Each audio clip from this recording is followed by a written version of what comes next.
everybody, and welcome to episode 7. It's getting up there. I'm starting to lose count of Third Man In.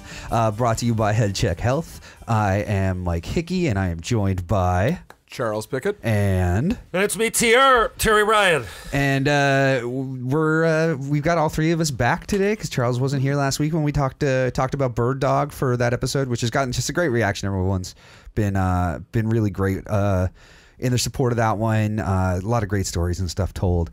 This week we have Mark O'Brien, star of the upcoming movie Goalie, where he plays Terry Sawchuk. We're all really excited to see that one. It hits theaters in Toronto and Vancouver on March 1st and then spreads out from there. And we've actually already recorded with Mark. We had him on. We were talking to him. It's quite a hefty interview by, almost double what we normally do. And so we're going to keep things kind of quick, and we're going to kind of go brisk through some other stuff just to get some housekeeping out of the way. And then we're going to let you listen to that interview, and then we'll come back after. But I guess we do want to still do you still have a Bob Cole "Oh Baby" moment of the week? Absolutely. I've got my Bob Cole "Oh Baby" moment of the week. I was torn between this. I didn't know if I wanted this to be intentional offsides or if it's an "Oh Baby" moment. It's John Tortorella's comments on Panarin when he was sick. It was I've never seen anything this off the wall in the NHL, where in the press pool, and obviously it's trade deadline season, the guy's scratched. Yeah. And I don't know if anyone hasn't noticed this, but John Tortorella took it upon himself to calm the trade rumors down and explain to all of the press pool that Panarin wasn't scratched for a trade, he just shit his pants. Yeah. which is just incredible. I know it's like high school bathroom humor, but I couldn't stop laughing at that all. Yeah, Tort's just having no time for any of this shit and just being like, no, he's sick. And then they're like, what, is it because of what? Like, no, he shit himself. Sick? Like, fuck off. What do you want? No, go ahead. The quote was like, what do you want me to say? Because he said he was sick, and then they're like, well, is he really sick, or is it like sick? And I'm just imagining someone like Mark giving Masters, like a big wink, like Elliot Friedman or something, giving a big wink, and he's like, what do you want me to say? He's like, he's puking, he shit his pants, he's sick. Yeah. And you don't get that in the NHL. No, and that's the thing. That's what I love about Torts. Not just that you don't get it in the NHL, because a lot of people say, what the fuck's he done? Like, he goes to these teams and on the outside, you would think that Panarin would maybe be upset. Who knows? Maybe he won't. But stuff like that, you think rips the team apart, but Torts does it. What happened? We're all talking about it. Every media outlet's talking about it. It takes the pressure off the situation, right? Yeah. He's dumb like a fox, like I said about Bird Dog. He knows exactly what's going on. Yeah. When he sees Torts, that guy runs his mouth. He knew what was happening there.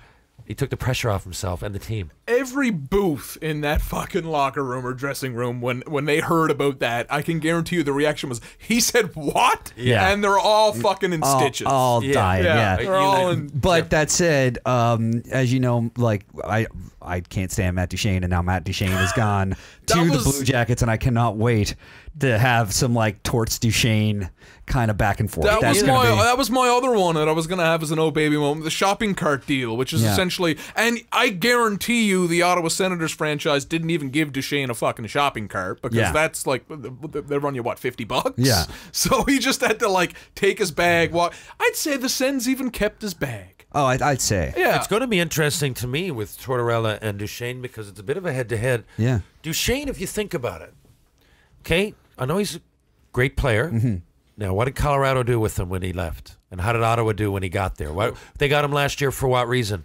To win. Yeah. That's how far Ottawa have come. To win now. Was that a year ago or 2 years ago? It was a year and a half ago. Okay, last season. He was the big ticket 2 trade deadlines ago. Yep. He didn't go. He stayed in Colorado through the season, and I think it was in November of the next season, which was like last year. Colorado got rid of him. What happened? McKinnon had an MVP type of season. Okay. Colorado did a lot better. Didn't they make the playoffs when they got rid of him? Yeah. And then Ottawa go the other way. Yeah. With him on the team. Now he's going to the Blue Jackets, who, might make the playoffs. But I mean, like, that's the thing is the Blue Jackets are already hovering around some toxicity with like all the shit that happened with Bobrovsky, where no one really knows what the fuck happened with Bobrovsky. Wasn't Duchene? Oh, sorry, go ahead. And all I was just going to say is that, like, he seems like a guy who can kind of rattle a fucking room a little bit. Maybe, yeah. Wasn't he in the cab? I think that's bullshit what the cab did. But was he in that taxi cab? He was definitely in the cab. That was a bullshit move by the cab driver. But it does give. I mean, I don't support it. I don't think anybody should be judged on it. But now that it's out there, he was one of the guys there. I'm just saying, it doesn't do anything to me to solidify that he's a great teammate. Yeah. And I'm looking at it's not like he makes the players. We talk about Ron Francis. If nothing else, that motherfucker made everybody around him better. Every single player on the team. Does Duchesne? No, I don't think so. My favorite thing of all this is what. Literally, what the Sens gave up for Duchesne and what they got for him is laughably it's like I was talking to my brother last night, and it was literally like the GM of the Sens is walking through a market and is like, oh, what are these? Well, sir, these are 3 magic beans. Well, I can't afford that. I've only got $600. Yeah. What a coincidence! They cost $600. But then he grows the beanstalk and gives it away for a fucking donkey.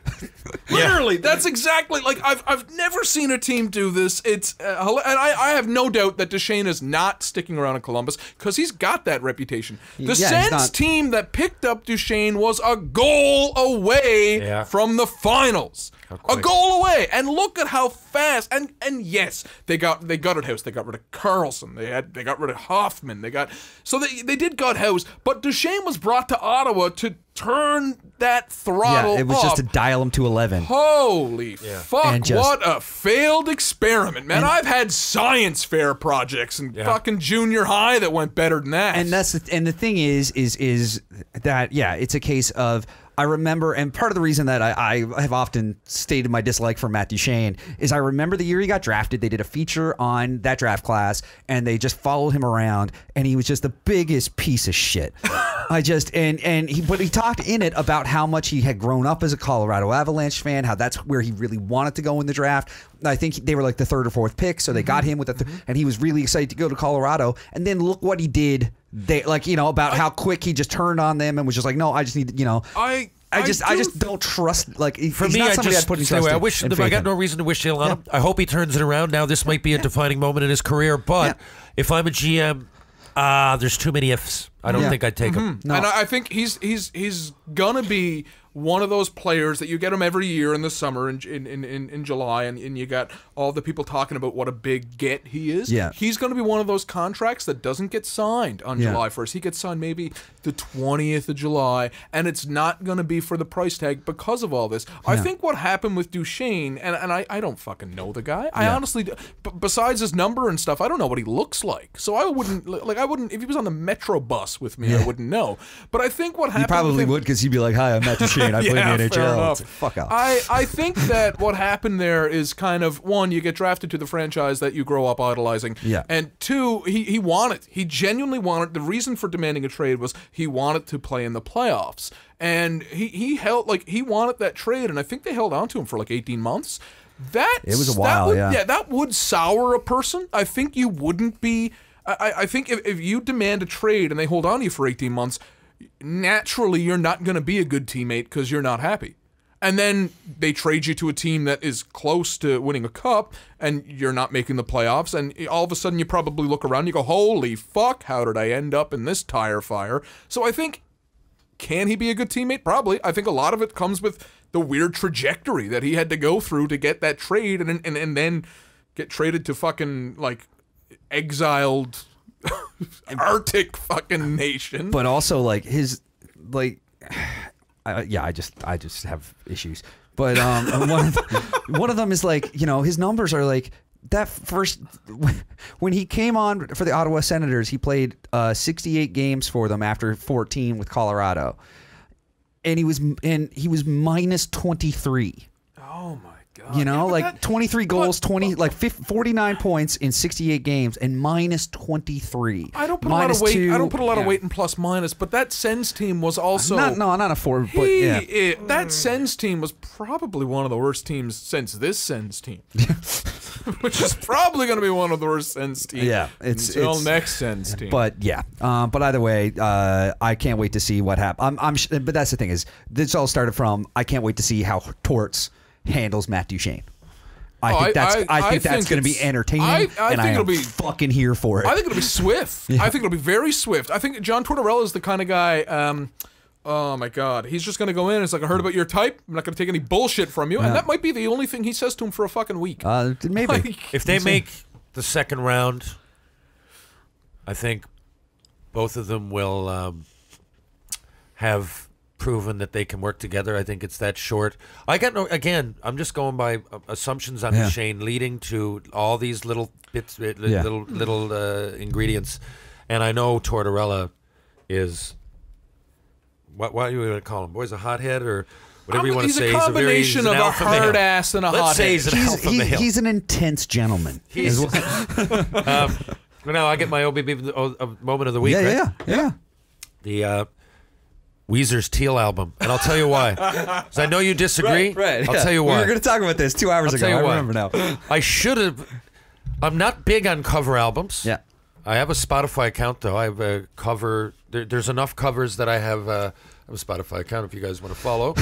Does that even matter? I just noticed the other day followers. I've had it for like 4 years, and it says like followers. Does that matter? I think people can follow what you listen to. Really? I think so. I'm a Google Play man. So it's kind of like a I curated actually thing. because I do the music on the hockey team, so a lot of the boys go like our dressing room is a compilation, right? So I just leave it open. We add what we want on there, and then a lot of them I leave mixtape dropping next I week. got like I had a huge music collection. I can't take it around, so I got like 75 playlists every year, like the 40s, 50s, 60s, 70s, 80s, you know, classic rock, covers, whatever it might be. One playlist is just the Outfield's Your Love on repeat.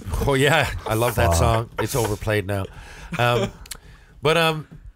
So I do, there is, and I got some covers. There are like, the Byrds were a band that did a lot of covers that they're an exception to the rule because I don't normally like them. But I'll tell you why. They were a band who, they covered all those Dylan tunes, and I like their arrangements of Dylan tunes better than theirs. It was the first band that I heard, like the first 3 or 4 or 5 songs that I heard were covers. Yeah. And I liked them. Yeah. Right? And of course, they predate my birth by 15 or 20 years, but I just, 15 years, I like them.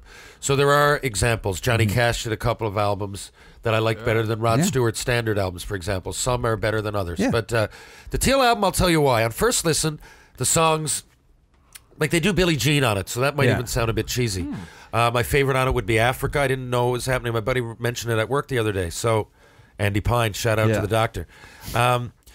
So I listened to it, and then I went on YouTube. So it just came out recently. Yeah, it was only a couple weeks ago.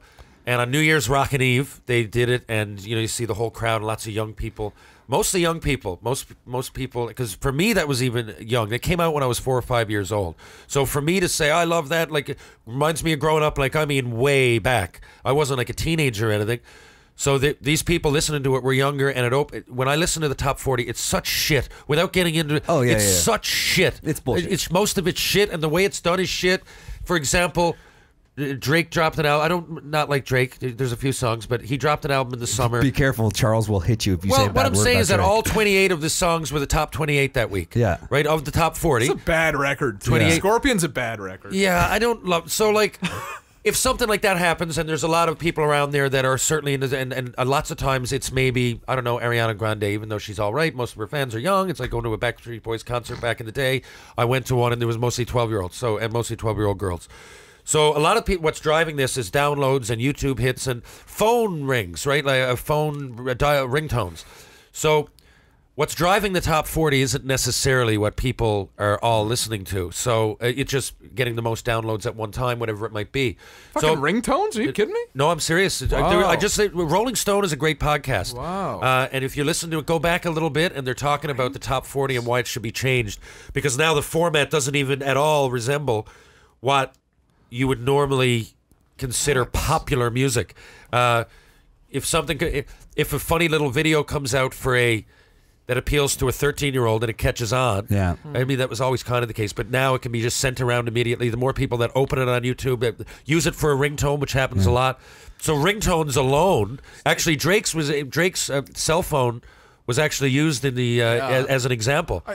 And that was ringtones and other things alone were driving that. That's the quickest way to hate a song you love. Oh, it's I know, but again, we think like adults. Yeah. Not everybody, you're right, not everybody listening are adults. So, Fair. Which was always the case, but now it's driving it because, whereas my dad loves, and he listens to a lot of music. Let's just say he likes the latest, I don't know, Old Crow Medicine Show album. Or Greta Van Fleet. For example, a great young band, sound like Led Zeppelin, or 20 or 21, but it's hard for. If you like Led Zeppelin, you'll tolerate Greta Van Fleet. Well, I just think compared to what else is, Yeah, No. I really like them. I think they got some catchy tunes. I like listening to them. I can't fucking stand watching them. I don't Like, know who they oh, are. yeah, no. I don't know. Okay, who they well, are. I'm going to send you some Greta Van Fleet after yeah. this. So, where they're a band, their criticism is that they sound a lot like Led Zeppelin. Okay. But again, compared to most of what you're hearing is shit. If this Weezer album, came out in 1996 as a follow-up to that, what was that one with Sweater, the Blue Album? Oh, maybe? that's the Blue Album. That's That's why I think greatest debut of all time. Yeah. So maybe then it would seem like there was a money grab follow-up. if it came out then. But now, and what's his name? Rivers Como, is it? Rivers You know, Cuomo, he interviewed these. You know, I'm just opening up these songs to a new generation. When I watched a generation of people, when I watch people on New Year's Rockin' Eve, they did it on Jimmy Kimmel as well, and both outside live shows, great shows, and it's just everybody was into it. And I think and they picked. Off the top of my head, they got Sweet Dreams on there. They got Everybody Wants to Rule the World. They got Take on Me. They have Billie Jean, but real similar. Like they're almost going for let's get the exact. And so they're trying to nail it. And They're that's not rearranging my it. fucking Okay. problem with this record. That's why I don't like it. Is because there's no rearrangement. no, it's Not because really. it doesn't feel to me like Weezer playing Mr. Blue Sky, which I'm on board for. Holy shit! Yeah. Do they cover They do Mr. it. Blue's? Yeah, Mr. Blue Sky's on the record. I gotta check that out. So is No Scrubs. I'll allow it. Yeah. Yeah, but that's my problem. Is to me it doesn't sound like, you know, I love when a band does a cover and makes it their tune and Weezer being Weezer and their sound being what it is. That's what I was kind of excited for. And I listened to the record and I was just kind of like, this sort of sounds like Rivers Cuomo singing karaoke. It does, And but I didn't. now, And I was get let it. down because and that's of that. why if I was thinking there was a money grab or Yeah. if it was in the 90s, and that's a fair. I figured after I listened to it because you could take it as cheesy, but Africa sounds pretty right on. The video got Yeah. Weird Al Yankovic in it, And- it's pretty funny. And I don't know, it strikes me in this day and age of absolute fucking piss, poison, puke, fucking bullshit top 40. I mean it, man. I'm not being my grandfather either. fuck. It's fucking poison. Casey Kasem still doing the top 40? Casey Kasem is No, dead? I just look at like Spotify or iTunes, whatever. They'll have. I don't use iTunes, or even I'll just Google it. You know what the top 40 is, and just make part of my day. Like today, I got up. You know, I'll skim through just so I know what's relevant, so I don't come out here and sound like an old fart, right? Like a fogey, like on here, because that's my fear, and I know part of it might be that, but I'm telling you right now, man, I don't know. It's all subjective, so who can say? But I think it's fucking poison. I like a good melody. I don't know. I like rap too. I'm not saying I don't like hip hop and rap. This just now sounds like one long ringtone. Every song. I'm gonna take you out. I'm gonna do. It's just like I don't know what it is. And Can we have a segment not a where white TR black- raps? Rapping I like. People, when I say this, people think I'm going down on black music or something, and I'm fucking not at all. That's not what I'm doing. I love rap. It's not though anymore. Even a Snoop Dogg song, like "Drop It Like It's Hot," was pretty good, but to me that was a beginning of like this transformation. Doesn't Drop It Like It's Hot also use a sample from Africa? I don't think so. I think it does. Check it out. Well, Well, that popped into my mind. That was different at the time, but I don't now know, but I just thought- it I just- all it went just hit that me. kind of. Now it's almost doesn't even sound like music. I don't know how to, not being a musician, word this the right way, but a lot of the songs seem like random sounds, and they're talking. They're not even rapping anymore. They're talking. They're telling you something, and then you hear a bit of bling and a fuck and a. Yeah. You know, And it's like country music talking about fucking like mud flaps and yeah, and fucking again, and there blue are jeans great, and you know there's it's just great bands out there, whatever it might be. I'm into music. One of my favorite. I love Miles Davis. I love fucking James Brown. I'll go all over the map with every genre. I'm talking about the whole fucking kit and caboodle, from number 1 to number 40 is fucking poison most of the time. In the last I 2 find years, the new pop tunes ring a little hollow for me too. Like just- the new like I don't know. it is Yeah, it's and all I think maybe that's when I'm getting a little bit older, but it's Yeah. like the new like even like the bubblegum pop and stuff.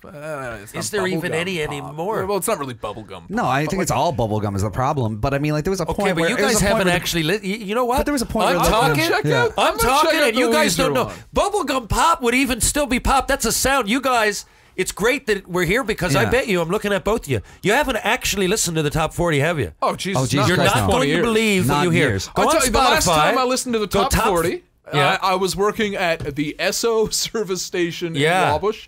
The community scroll, which was channel 33, would play the Oz FM syndicated version of the top 40, which I believe back then was still old as fuck Casey Kasem at the helm. With Casey Kasem. Yeah, I'm gonna do my 2003. research, and I'll have more to talk about.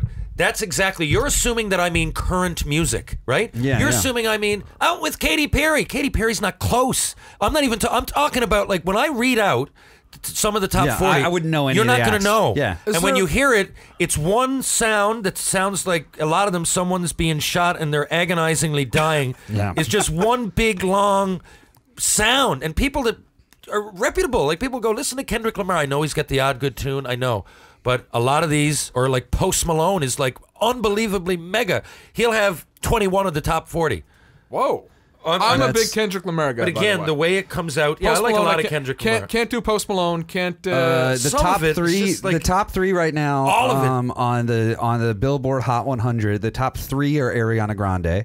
Then there's Halsey, Post Malone, Marshmello, Travis Scott, Panic at the Disco are in the top 10 I like somehow. Travis Scott. Yeah, Ariana Grande because her album maybe just dropped, right? Like, so that's what I mean. What's wrong with the chart? She can have the top 3 in one day now. Yeah. Right. Whereas it used to take like 2 months of sales to get you up there.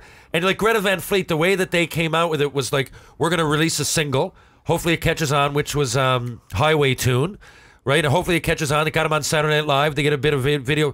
But they're going about it like Led Zeppelin. They're going about it old school while they're playing old school. Yeah. The way to do it now is just have a big build up, drop the album, and like I said, your top. If you do a double, at some point someone will do a double album, and the top 40 will all be that album, right? That's where we're going. Like Drake's last one, what was it called? Scorpion, I think. Okay, so 28 songs. They were the top 28 that week. Yeah, that was a bad record. That was I couldn't keep interested in that record while cleaning my apartment. I had to turn it off. And like I'm a big Drake guy. I trained for a bunch of half marathons listening to like a lot of Drake records. And then, I just. Anyway, I don't tell get you, after I think the last one that kind of did it for me. I remember moving apartments, and the band I used to play in decided to release our record on the same day as Drake's Signs had come out. And luckily enough, the wonderful people at Fred's Records put the two of them side by side. Yeah. So thank you for that. And I think that was the kind of the end of Drake for me. I was like, this isn't that good. No, I've just never been into it, and I've just I've never got Drake. This is what I mean. I don't know. So here we got Offset, Travis Scott, and 21 Savage doing Legacy. Now I'm just. You see, Are we like, allowed to it's play like this? I don't know. Sued? We probably won't get sued, but still, like. Okay, so that's just an example. You know. I just looked down. There are a few, but listen, I'm going to say 30 of the top 40, 35 of the top 50. When you go, I'm sure you might have Spotify or whatever it is. Listen to Canada top, and just have it on in the background. Okay. And you're not going to. A lot of them, you're going to go. Is this a song? Yeah. Is this a song? Is this a song? This isn't skipping anymore. This is just what this is, right? I looked the last 2 times because it depends. It changes by the day. That's the other thing now, right? Because it's all about downloads and everything. So it's at so least when you're instant. looking at this particular chart, different, I guess, the Billboard that they do on the radio once a week because whatever that particular week. Yeah.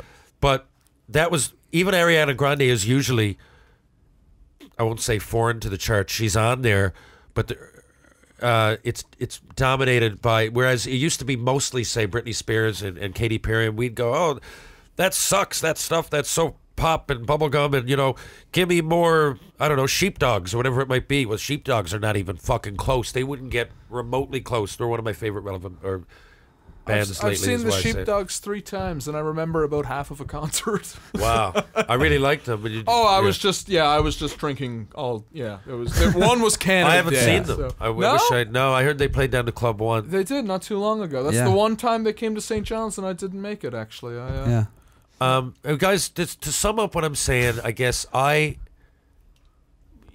you would have to come at it with a preference.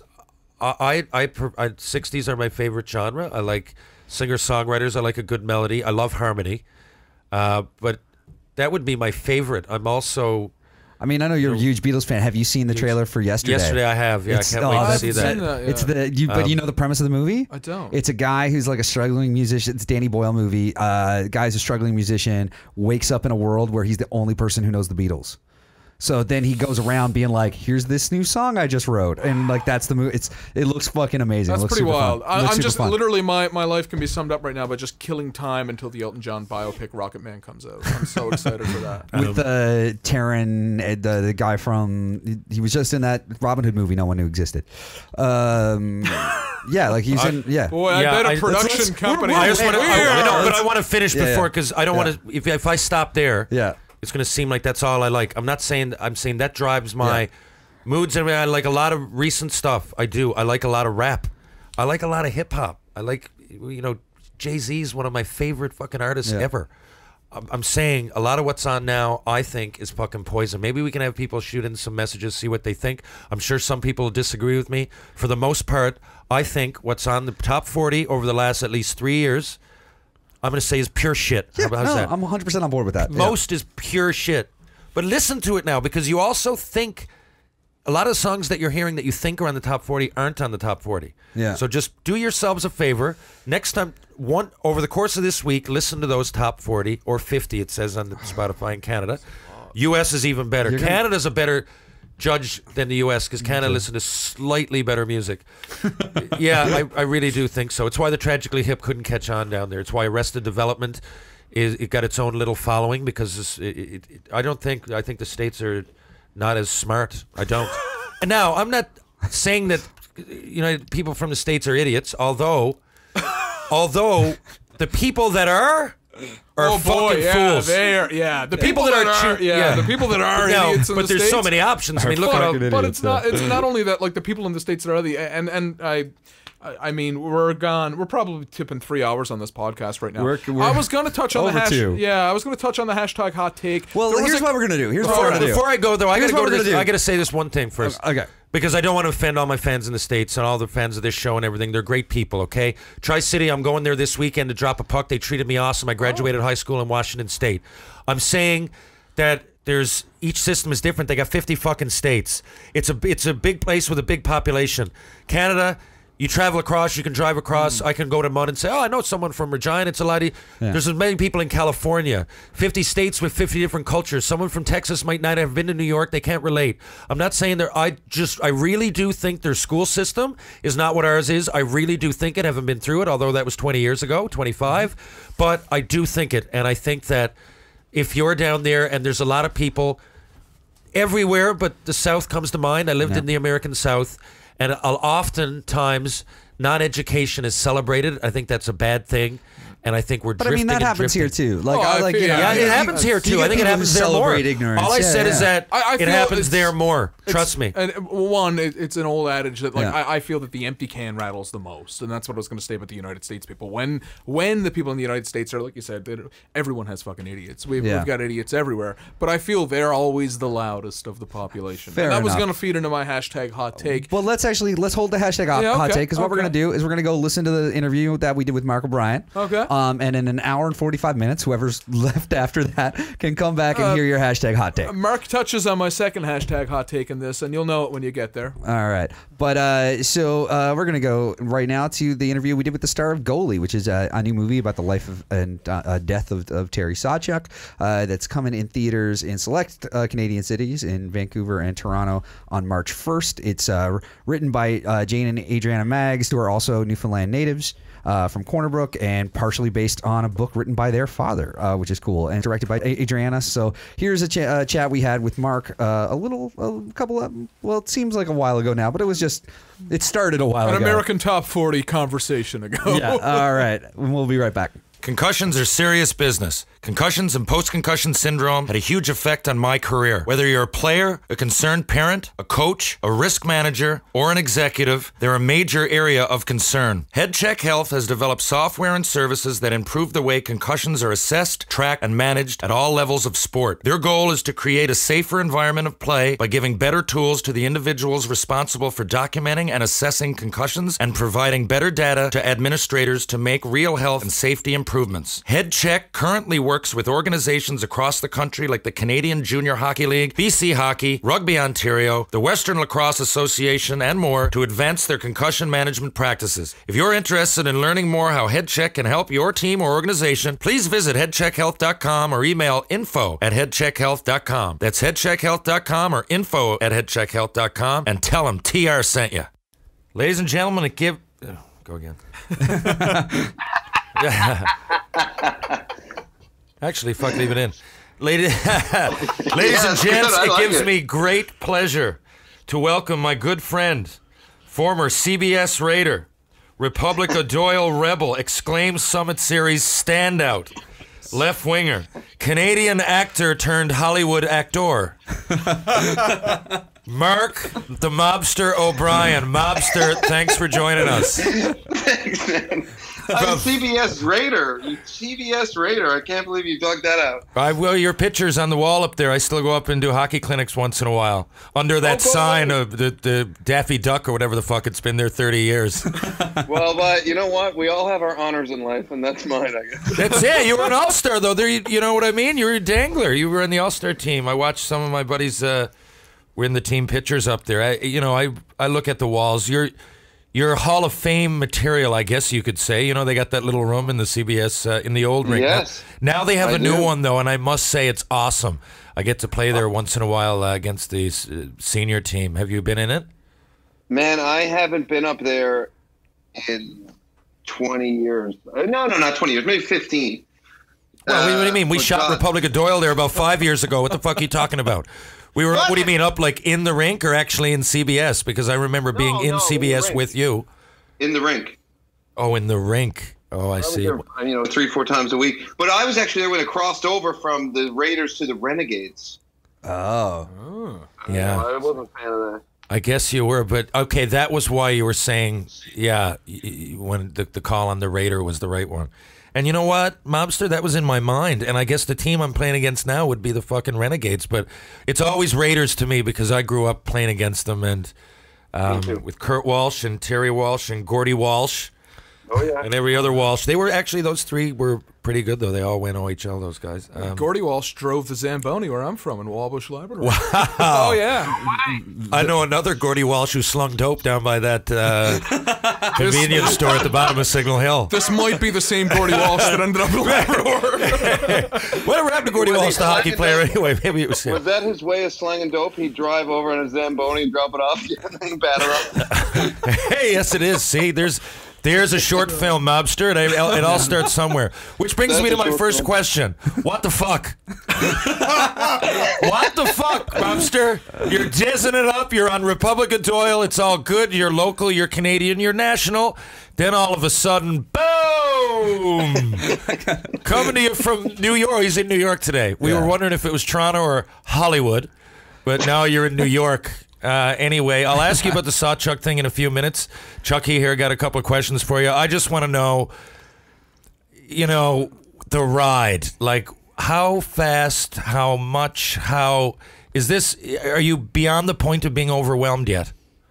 I am overwhelmed, but at the same time, I feel like I worked really hard. I feel like I worked hard to...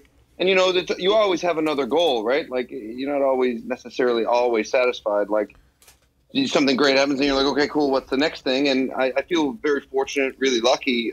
We went to LA, myself and my wife Georgina, she's an actor as well, and we were like, oh, let's just go give it a shot. You know what I mean? We'll see what it's like down there. And I booked a show really, I think it was 10 days that I was there, and I booked a Halt and Catch Fire, and I was like, what the hell? And I was like, I was on the plane, and it happened really quick, and I was finishing watching the first season of the show because I came in the second season. I was there second, third, and fourth season. And I just moved to LA, and I was on the plane going to Atlanta to start filming, and I was finishing watching the first season of Halt and Catch Fire.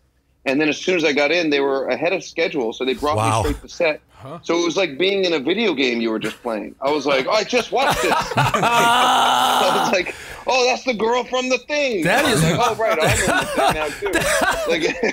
So I was a little overwhelmed with that. I was like, holy shit.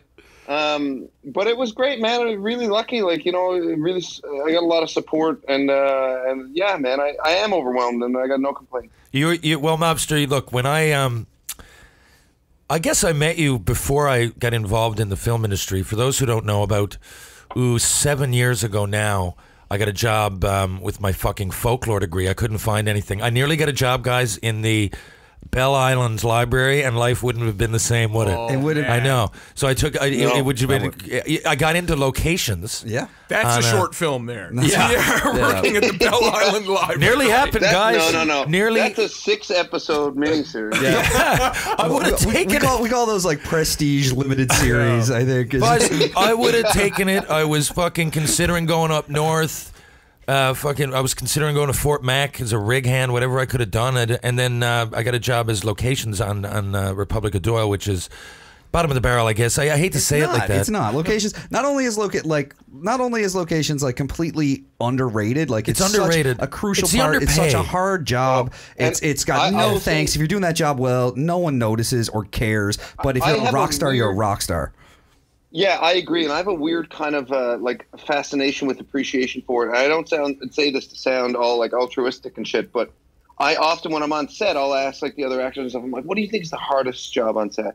And people are like, "Oh, I don't know, like this thing or that thing." And I always am like, "Locations assistant, first person there, I agree. last person to leave, Well, Mobster, most thankless job, out in the cold, getting the garbages, doing all that shit." I always try and like, you know, say thank you at the end of the day to any location. Mobster, they're you always had fucking me miserable, frozen to death. You used to have me in like, and so just to put it in perspective, if someone hasn't been on a film set, bottom of the barrel is what last way to put it, but yeah, it's thankless often, and you're in there for 16 hours, and you get less overtime pay than everybody else, and you're the last person anyone thinks about when they're considering the fucking turnaround. Yeah, you know, it's you look at actors, you look at the unions, but like locations is always the last looked at. And when it comes to they got a union, shit. but it's shitty.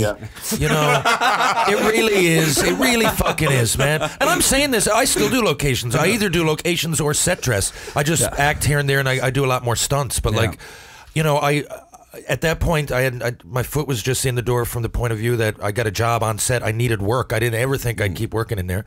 But you know, it was located, and Mobster was great. And you know, he was in and used to have me in. Now that I know, I mean, I was doing stuff locations guys aren't supposed to do. I'm in with all the, you know, the actors, sitting down in the green room with them, you know, getting them a coffee, and then I'm sitting in there eating a ham sandwich, telling them stories. While people are going, Terry, where the fuck is everybody? That's true. Bobster, remember how many times I used to have you guys are in trying to remember your lines, and I'm telling the fucking story about fighting Ty Domi, and Sean's going, what? What are you talking about? And then they were calling. No. Let me clarify. I don't know if you remember. I remember so Terry and I met playing hockey together with the Doyle guys. Then Terry started working on the show. But they put you in the AD department, which for the listeners, that's the assistant director department. I remember you saying to me one day, you were like, because the first rung of the AD department is kind of like an on-set AD who brings the actors to set, lets them know when they're ready, and stuff like that. And so I remember you saying to me, you're like, they're making me assistant director, so I guess I'm going to be helping picking shots and stuff like that. With the director. Oh, yeah. And I was like, I don't know if that's the way it's going. I was so green. The first day, Mobster, George Jeffries. All you guys were like, you know, basically, you all told me how hard it was going to be having not been on set, but no one told me, like, specifically the lingo, and it is. Shit means different words, same words that you use every day, like sides or fucking apples. That shit means different things on set, so I'm like, I can't believe they made me an AD first. So I go in, boys. I go in first day. We're at Southern Shore. We're driving these cars and shit. I just really hope at some point someone asks you for a half apple and you go to the fucking craft table. I swear to God, tell me that happened. But, I must have told you that story then, did I? No. Yeah. So the first day, that's exactly what happened. The very first day, after this happened, first, I'm up there and they give me a walkie and everything, and like Sean Doran's there, who's worked like 86 years in the industry, it seems, right? And like, and he's just throwing shit around. He's like, I'm gripping. I don't know what that means. I think he's like holding on to something. And then George is like, give me your 20. He said, give me your 20. George Jeffries, they're doing a scene. I can't remember, but he was in that episode. He used to be on Da Vinci's Inquest. Nick Campbell. There you go, Nick Campbell. We went out for beers. Actually, I used to go out for beers with it was bad news. But anyway, And we had beers the day before because I knew I was going to be on there, and I met him like he was getting his wardrobe figured out. So no, anyway. And I go in.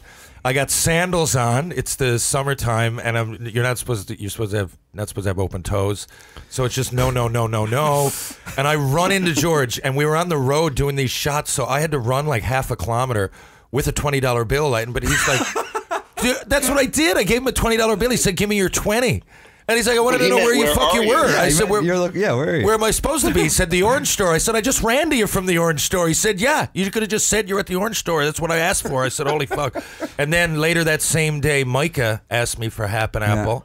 Half an apple, which for those that don't know, it means like a type of box. An apple box is like, just a little wooden box. Helps grips, like set up cameras and shit like that. It does literally everything. Yeah.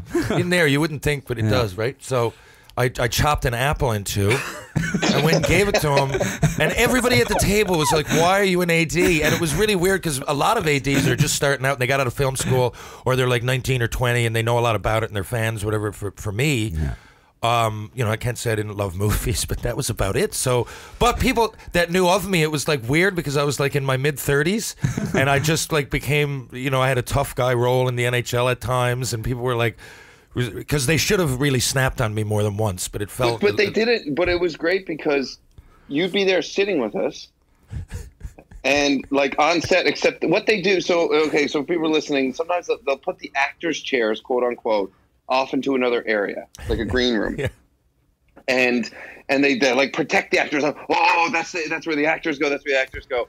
I'd go in and Terry'd be just sitting up. I'd be like, "Oh, wait a minute," and then me and Terry get stuck talking about Frank Bialowas or something. Or Rob DeMaio or something. Yeah. And then like someone else would come in and be like, "Terry, what's going on?" And we'd be like, "Oh, we're just having a chat. Like it's no big deal." But what was funny, and then we're like, "Oh, you're wanted on set," and they would have to pull me away from you because I'd want to keep yakking about hockey stuff. And I remember Sean McGinley turning to me once, who played Malachi on Doyle, and he was like, "Jesus, great having Terry around, isn't it?" It was almost like we just liked having like a friend around. I know. It was such a weird. And then like after work, I'd grab my keys and I'd give Sean a ride out to his place, and then we'd go down to the Duke. Like it was. Yeah, I was almost like a liaison between the producers and the cast. And like, I mean, there are some set like, oh man, like it just wouldn't fly anywhere else. No, it wouldn't. Oh man. And after AD, because it was a little like, I mean, I didn't wanted to say it out loud, but I wasn't great at it because of that reason. I always knew where the actors were, though. That's part of it because they were listening to my fucking stories. But because you were sitting in their chairs. Because I was sitting in their chairs. I didn't know that etiquette. Nothing. I got out unscathed. But that's when I moved over to locations, and then anyway, I went from there. But boys, I was just in there every day, and then I talked my way into doing a stunt on Doyle because I told James Binkley, I said I fucking lost my tooth, playing hockey, and I fought Domi for a joke. I said like, I mean, you got these stunt guys coming in wearing like shoulder pads to roll down a grassy knoll. Like fuck that, you know what I mean? So it's just funny now, Momster, because I came in, I was like never thinking about film. You were really thinking about it, but you were on a Canadian hit series.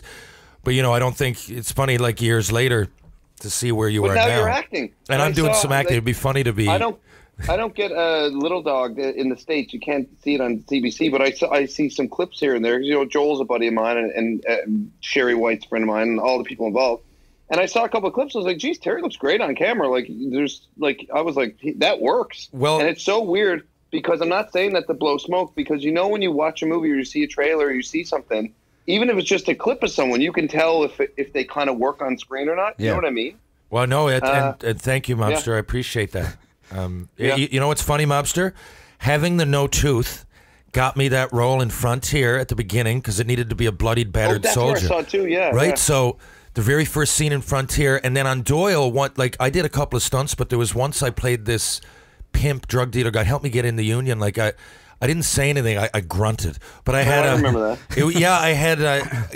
And so 4 or 5 times having the no tooth, and then in Little Dog, right? When Joel and I, and that's an honor because I still don't really consider myself an actor, and to be in there with Joel, you know, I think he's one of the greatest. And but he punches me, and that's part of the scene is that my tooth comes flying out. No one thinks about it that every boxer should have a mouth guard in, and that wouldn't really happen now, would it? But it works for the scene, and you know, I get it. And you know what we literally did, Mobster?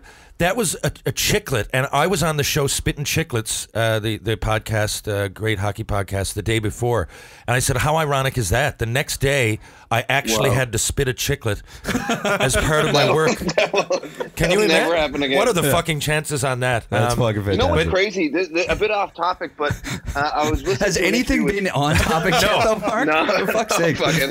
We've talked about chairs and locations more than the film business. Well, actually, you're the one being interviewed, and we just talk about my biography and fucking movies. But that's kind of a usual thing here. That's usually what happens. It's fine. Go ahead, We Mobster. know that's more interesting. But no, I saw an interview with Javier Bardem not long ago, and he was talking about how he was starting his career and everything like that. And he was like, you know, obviously he was like a good-looking young man, and he was on some soap or whatever, and he was like, oh, I'm never going to get further. I'm paraphrasing this whole story and brutalizing it. I'm sure this is like it's probably not even Javier Bardem. But anyway, he was, he was just starting his career, and he was at a bar one night and got like the living shit beat out of him. Like his face got fucked. Yeah. Like he was like changed for life, and his nose and everything was kind of like, you know, messed up. And then not long after that, he got cast in his first big film. I think it was in Spain. And he asked the director, it was like this big, great part that got him some cred over there that bled into, you know, other European markets and the States and everything. And he asked the director, he said, why'd you pick me? He said, I like your face. I like your nose. It's like, Jesus Christ. It's a quote-unquote character. Yeah. Talk about a big break. Nice. Oh. That's my Ron McClane pun of the week there, boys. That's okay, so that ticks off the time where I tell Charles to get the fuck out of the basement, okay? Well, that's checked off for this week, all right? Mobster, so just to finish, I guess, where I was earlier. So I was just in with Justin Oakey in a film, and I've never been in, like I was a principal role in there. And I'm pretty excited about it, and it might be a TIFF. It might be a TIFF. If it is, and you happen to be in Toronto, man, I'd love to do that. That would seem crazy to go to a movie that I have coming out at TIFF. But anyway, 100%. Most of what I've done is stunts and stuff, but this was a real Justin Oakey shout out, and he's a great young new director. Great filmmaker, yeah. Riverhead is the only one I know of. I think that was the first one he did, though. That's his first feature. This he is also very did similar. Flankers was his, and Okay. there's one right before Flankers that was really similar in tone, and I can't remember the name of it offhand, but a couple fantastic shorts, and then Riverhead, and now Fire in the Cold Season is his Fire in next the film. Cold Season. So he seems like a good dude, too. Yeah. He is. He's a great guy. He's real interesting. And you just keep an eye out, because I wouldn't say that much, and most of the time I can laugh because, you know, I do a stunt here and there, and those are just little snippets, but I'm actually in this movie. And But did you feel good about it? Did you feel good about it? Felt great about it. He called me out of nowhere, Mobster. He just, he phoned, and he said, I think you have a look. So this guy is like drug-addled. He lost his family. He went out to Fort Mac. He got fucked out of workers' comp, and he wears cowboy boots. He's an ex-athlete. So he's called me, and he didn't even realize I was in ACTRA. He knew I did the odd stunt because he saw Frontier. But he didn't, and so Justin just said, I think, you know, and he's like that. He just kind of goes out and gets people for role. And at first, so I'm Coyote in the movie. At first, he didn't have any lines, and by the end of it, you know, I had Shakespearean monologue. Quite a few. Well, more than I thought. You know what I mean? I'm used to showing up, falling off something, and crashing through boards or whatever it might be, like Jason Momoa type stuff. You know, you the most you get is like, yes, sir, and then you get shit kicked, you know, that kind of thing. But, you know, I've never really had to memorize lines until then and be like part of the show. You know what I mean? It's funny when you're compliant and you still get the shit beat out of you. Yeah. Yes, sir, and then you get Shit kicked. like you Momoa agree, does that. but he still fucking gives it to you. He's beaten me up like at least a dozen times. But so where I wanted to ask you was that I see your dad every once in a while at A&W when I'm doing set dressing. So I drop in. Yes, boys. So it's set dressing. It's one of the jobs that you're not on set, so you get a per diem. So we're driving shit around town a lot, and we get in these spurts. We drop into A&W, and Mobster's old man hangs out in there, and I didn't realize that before. So we got talking. This is my last question for you now, because the boys are going to take over from here. He told me to ask you about the Al Pacino story. I don't even know what that is. So, you know, you can just make something up and say you passed him on the highway if you want, and he looked cool. You can say whatever you want. I don't want to sell the guy out. I'm sure you don't want to, but Al Pacino story, let's have it. I was driving down the highway. It was the weirdest thing. So I was shooting Arrival, and I was in Montreal, and it was a really long shoot, and it was a lot of time in me in a hazmat suit, and I was just like, I don't know how much I'm in this movie. I don't know how much it's going to be used.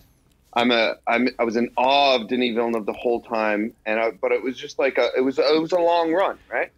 And I was like, I wonder what the next thing I'm going to do is going to be, because I did Halt and Catch Fire. I knew I was going to do the next season, but I was like, it was not for months.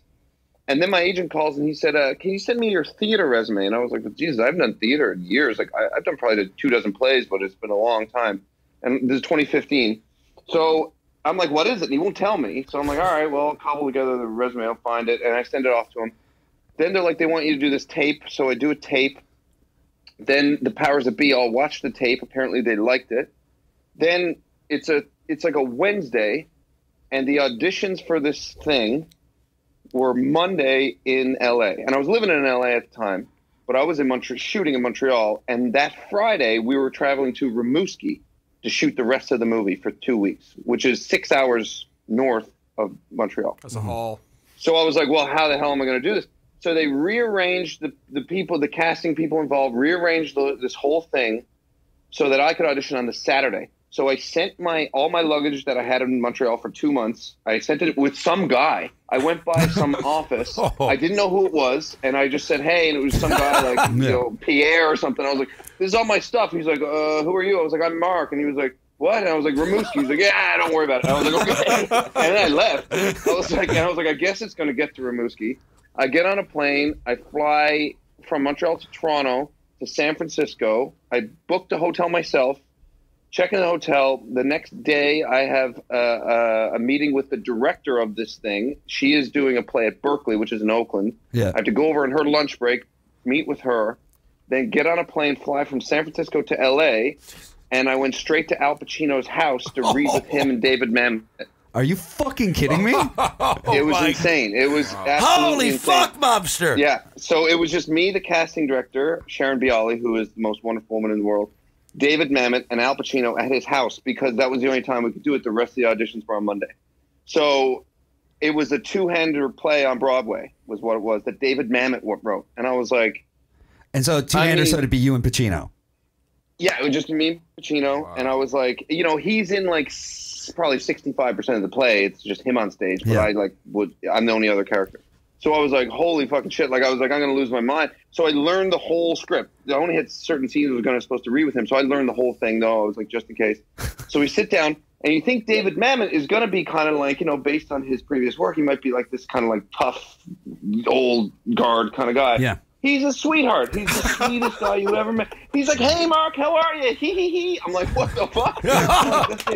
Like, literally, he's like the uncle you want to take care of you if something happened to your parents. Like, you're like, my God. Oh, I love Uncle David. Like, he is the sweetest guy.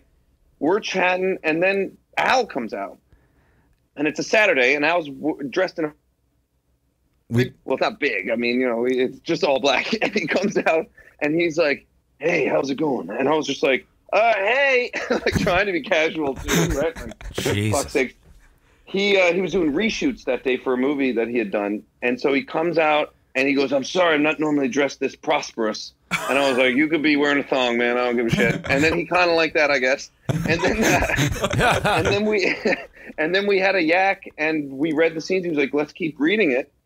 So we kept reading, but you know, Al hadn't learned the script. He isn't like, you know, he had a million lines in it. The play wasn't going up for a few months. So he was reading. So I kind of pretended I was reading along, even though I like knew the lines, because I didn't want to seem like I was being weird.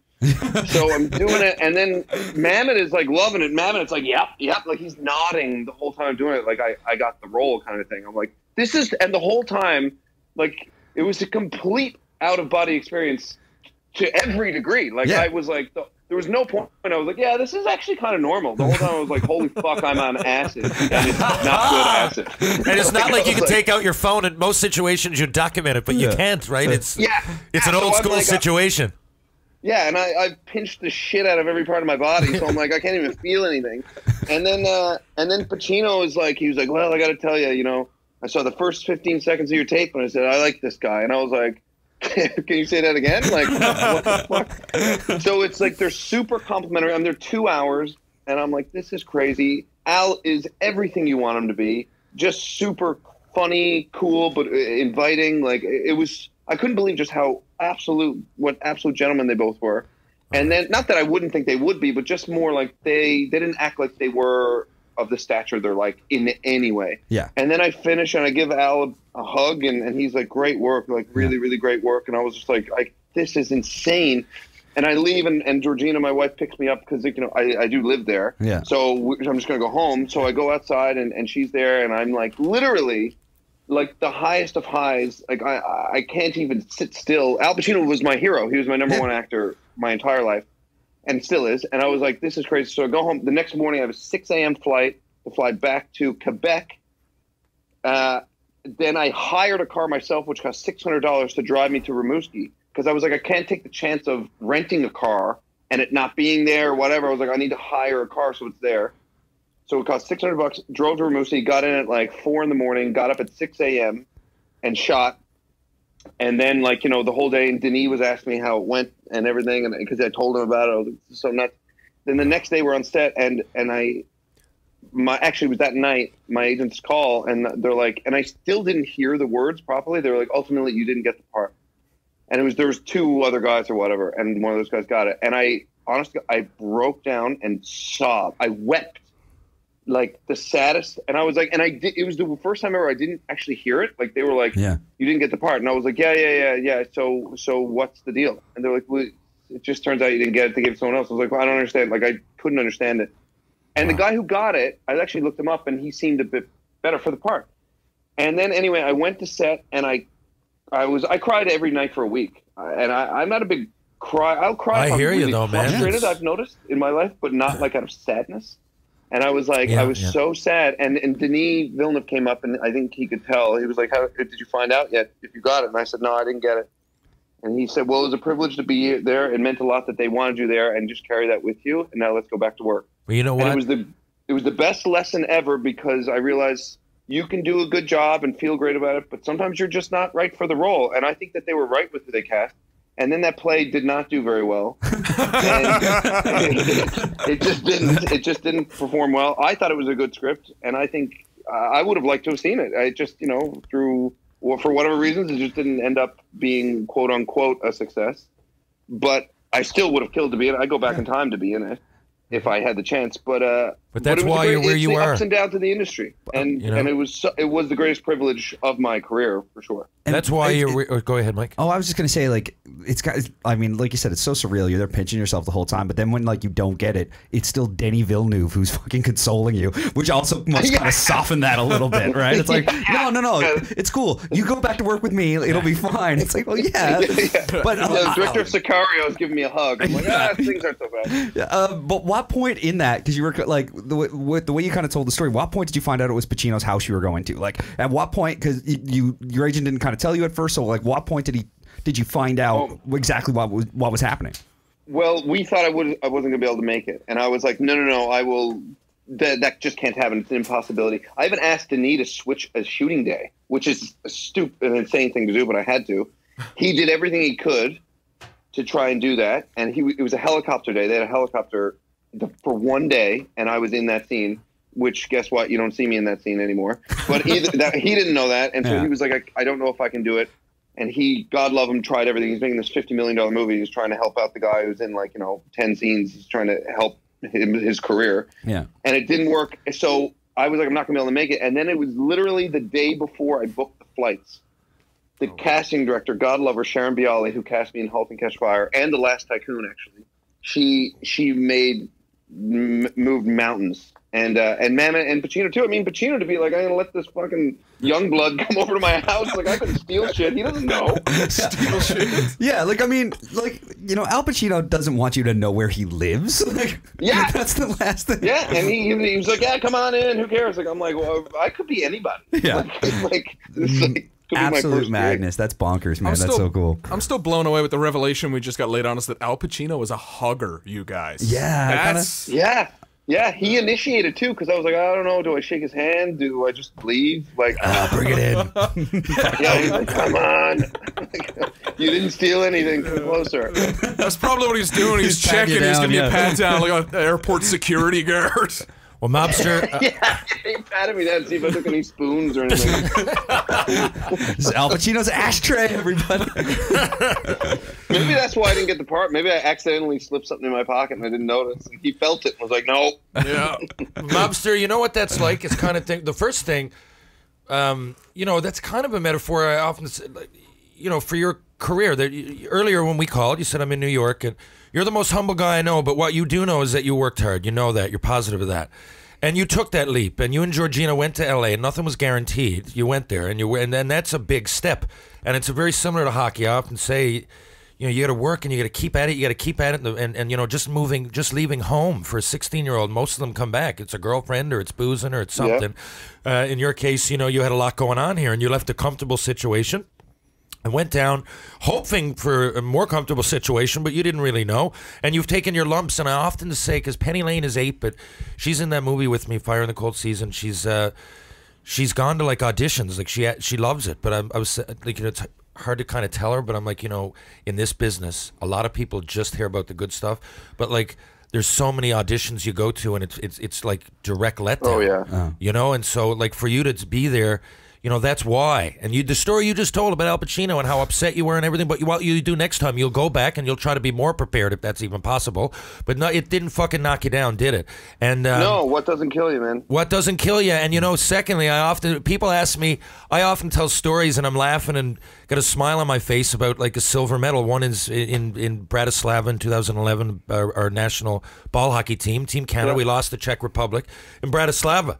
And a lot of people look back and they're like, "Oh, T-Bone, you know, that was a letdown." I'm like, "I guess," but you know, we got to the fucking final, we got silver. I find it you know, it's a similar situation. For a while, you're burned about it, but now even you're starting to be able to tell that story with such joy because you're like, you know what I mean? I didn't get the part, but I met Al Pacino. It's all part of the ride, you know. Like, you're not going to win the Stanley Cup every year. You're not going to win, you know, Best Actor every year. Like, it's just. For anyone, no matter who, Dan Day-Lewis has lost Oscars. Yeah. I'm sure sometimes DiCaprio is like, oh shit, Matt Damon got that role. For an actor, like for an actor, a regular part of a regular part is being shot down. You know, everybody goes in and auditions. Yeah. Fucking Meryl Streep has been let down. You know, as many. I assume. I really don't know, but I don't think anytime recently. No, not recently. Streep's really wanted. But you know, she definitely had to go through a ride to get there. But she's probably been let down by a film's performance or reception. Oh, sometimes. 100%. For sure. It's more direct. I often found in ice hockey or in whatever hockey, but in ice, but even in the NHL, you make a mistake, but you can kind of peter off and like you can go out there and find a way to blend in and not play terribly. And if you, that's why I often say, like, people are looking up. I used to have the puck. I remember my first exhibition game, we're playing Boston. And I got it and I looked at Ray Bourque, and my first instinct was just to like dump it in, because I didn't even think to try to go around him. Yeah. I was like, you know, I'm going to play this safe. I'm not saying that people shouldn't go for their goals or whatever it might be, but it's certain times like you can do that and you can come in and you can blend in, and then you can go out and get in a fight and do half decent on he gave his all for the team. But in acting, you know, you go in and if you don't, you got to go to an audition and these people are looking at you, and sometimes it feels so intimidating. And I've only been to like fucking 2 dozen.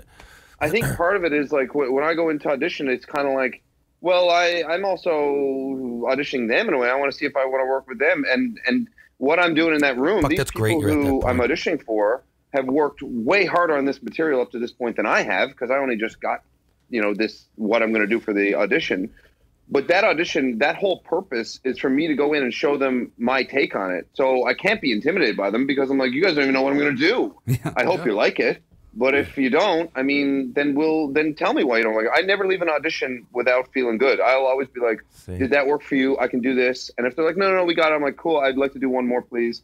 And then I'll leave feeling good because I did what I could do in any kind of way that it might work for them. And like, I've worked to enough that I feel really lucky and fortunate. But holy shit, the amount of auditions that I've done that I didn't. And I mean, like, auditions suck for everybody too. Like, I mean, I guess when you're a casting director and you're doing it, it's a little bit easier to disconnect. But I mean, for me, like having done them as a filmmaker, as like a director or producer of something, like when you're sitting on that other side of the table and people are like, it's just. I think I've been more uncomfortable on that side of the table than I did when I used to act and go to auditions. Like I get. But how good do you feel when the person comes in and their level of comfort is through the roof? They're not cocky, but their level of comfort is through the roof. You can relax all of a sudden. You're like, this person knows what they're doing. Yeah, no, I mean, there's that for sure, but at the same time, it's still a horrible process. It's still terrible. Yeah. I've walked right out. I've been in the middle of it and been so fucking nervous. I mean, this like within the last couple of years, like I've been in there gonna do it knowing I suck and going like fuck this and just grabbed my jacket and said sorry and just walked out and blocked it, put it somewhere in my mind, and I've never opened that up again. That box is back there. Everybody knows what I did. I'm not sure anybody wants to talk about it, and I still talk to Danielle Irvine, so hey, she helped get me a couple things. So yeah, I mean, like go in and just like be like a kid, like a grade 3 trying to get up and speak publicly for the first time, but it's adrenaline more than anything. You just said something that's actually interesting about the Bork thing. Like, I had a really small role in a movie earlier this year called Bad Times at El Royale, and I got to work 3 days with Jeff Bridges and Nick Offerman. Nice. And Nick Offerman Christ. said something that was really cool. Nick said, he was like, we were all just talking about shit with the industry. And he said, I was only there 3 days. So was Nick, though. And it was just with Jeff. And Jeff is the greatest person in the world. And anyway, Nick Offerman was like, the good and the bad is the same thing. It just depends on how you look at it, because it's all part of the same thing. And it reminded me of the Ray Bork thing that you mentioned, because you didn't even think to go around him. And I remember I was playing in, I think you set it up for me, Terry, where we played against the alumni, the Habs. No, it was Hockeyville. And Schneider played. Hockeyville out in CBS. Well, that's... Yeah, the rink. That was the last time I was there. That's the last time you were there. You said you haven't been there in 20 years, Mobster. That was about 5 years ago. I forget more about that place than you'll ever know. And I think and Derek Kent was playing, because I Kent was with him, and I think Chris Draper. I know Schneider was there. Anyway, Drukes, Matthew Schneider was playing, and Schneider at that point is 4 or 5 years into retirement. Like, he's still got it. Like, he's like still solid. Would probably get 25 points in a season. Yeah. And anyway, I see him with the puck. And I was giving it my all that game. I was like, I'm going to get drafted at 26. You were. And I gave it. And I saw Schneider at the puck, and I had a good angle on him to lift his stick. And I lift the stick, and I took the puck. In one, felt like a clean lift the stick, take the puck.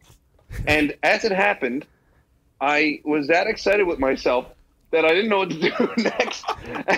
And I was like, holy shit! Like, I immediately was like, oh my God! And by the time I was halfway through that exclamation of joy in my head, he had already taken it back. I was on the ice, and I think he was on a breakaway. Because I thought about it too much instead of just doing it. I remember you talking. When you were telling that story, I was really worried you were going to run him. I was like, when you were setting that up, I was like, is he going to run him? Is that where this is going? Yeah, I had a good angle on him. And now I'm banned from the rink and CBS, unfortunately, that's why I'm not there.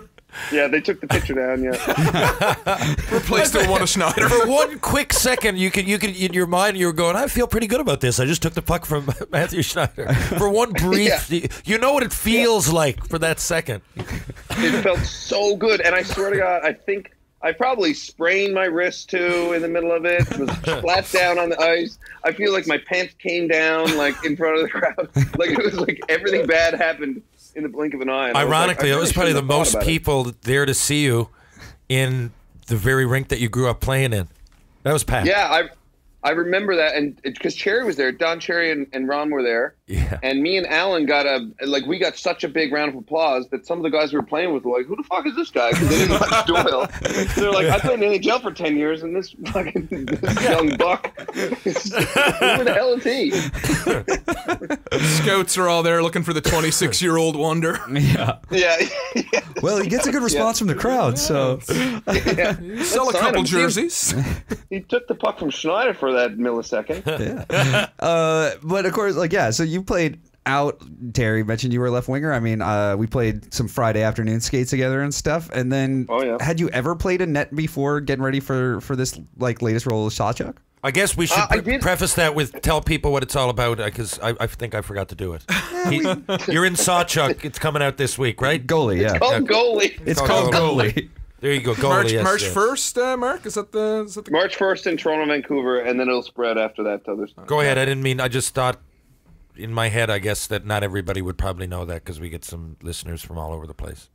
Of course, yeah. Go ahead. So to answer your question, I did as much as probably you did, or Terry, you did, or it's if you grow up. If you play hockey, you naturally end up in net, especially street hockey. Yeah. And I think in street hockey, I probably like playing in net probably more than playing out. Yeah. And then in net, I probably played 4 or 5 games in my life in net, and it's so hard. The hardest thing for me was just making pad saves. Yeah. I'd always kind of direct my stick instead of just using the pads. I was really bad at that. What do you mean pad saves though? How much game action were you guys actually playing? In the movie? In the movie, I mean, how long would the scenes go? Is it a shot? Did they? We shot the last week or week and a half was all the on ice stuff, and I swear to God, people were like, "Was it tiring?" And I'm like, actors got it pretty good. We get pampered, to be honest. Generally, you get treated really well. But on this movie, it's I was on skates for 15 hours a day. Wow. And I'm okay, that's really fucking tiring after a while with waterlogged pads and stuff. I was I'm destroyed. Especially you're wearing older style gear and Phone stuff. books. So it's not lightweight pads that are available now. It's the older kind of vintage. So no, that stuff gets none of that. That gets heavy fast, right? Really fast. Yeah. So we had a really great goalie coach, this guy Phil, who was amazing, and he helped me kind of get into a Terry kind of stance because it was kind of good. I had no set stance. Right. Yeah, that would help. Yeah, I guess that's probably easier that way. Yeah. It is easier that way, I think. But it's also you got to do something that's natural for your body. If I try to do exactly the way Terry looked, it's it might not look the same on me. Yeah. So I just tried to do my own thing. But to answer your question, Terry, we did play hockey, and a lot of it was with the real puck because, as you can imagine, we had a foam puck. Wait. What do you mean? Wait. A lot of it was with a real fucking puck. Oh, yeah, I assume that much. I'm going to go ahead and assume that you were playing with a real fucking puck. Well, no, that's the only thing I'm going to assume. I would have questioned that because puck when I got hit in the face. Yeah, there's a famous scene where he gets hit. Yeah, he gets hit 3 times in one scrum in the I face get in hit the a million finals. times. I know those little, yeah. those little close-up inserts and stuff. But I mean, I'm assuming. If you, I guess, no reason to assume. I would assume that, if you guys are playing, okay, so here you go. All those things. Here you go, then, Mobster. Set it up for those because I really don't know. I've worked in films, but I've never worked in a hockey film. So for those that don't know, that are listening, I'm assuming when we're watching The Rocket, for example, that maybe they'll have the cameras back. They'll let you guys play shinny, or do they say, "Slow down. This is exactly what I want to happen. We're going to do it for 5 seconds, and then we're going to turn around and do it from the other side." What do they do?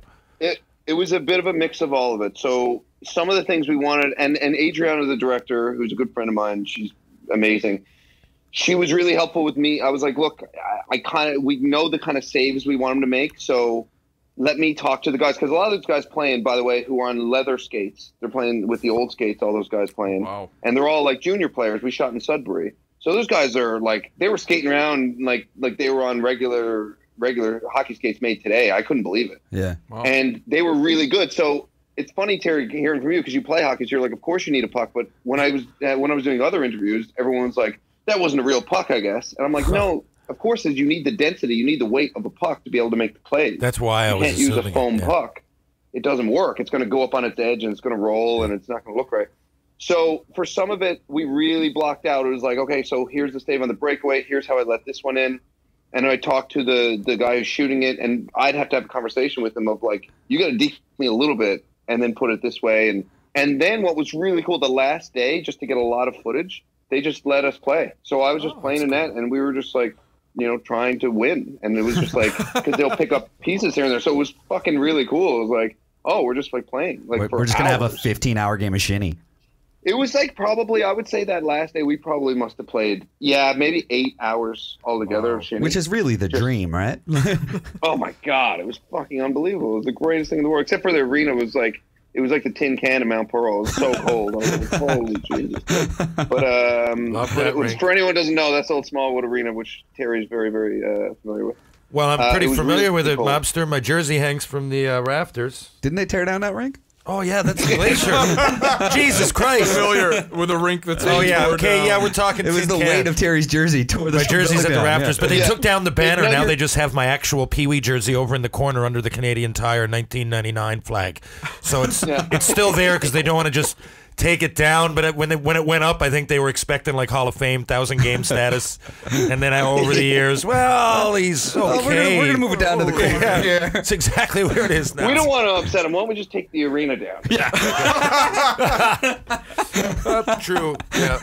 Mark, you mentioned. It's such a funny. Oh, sorry. Sorry, I know we were supposed to talk about goalie, but it's such a funny thing. Terry, didn't you tell me that you didn't start playing until you were like, how old were you? What, playing hockey?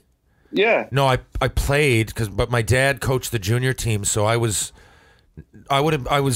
not exaggerating, bottom 5 on my house league team till I hit about 11 years old because Dad was coaching the junior team. That's what it was. Like hockey was hockey, like fucking playing saxophone was at band class. Right? Really, it was. Yeah. I was kind of into it, but then Dad started coaching the junior blades, and Mom was working, so I'd go with Dad to the rink, and I had my skates on, and honestly, you get 10 extra hours.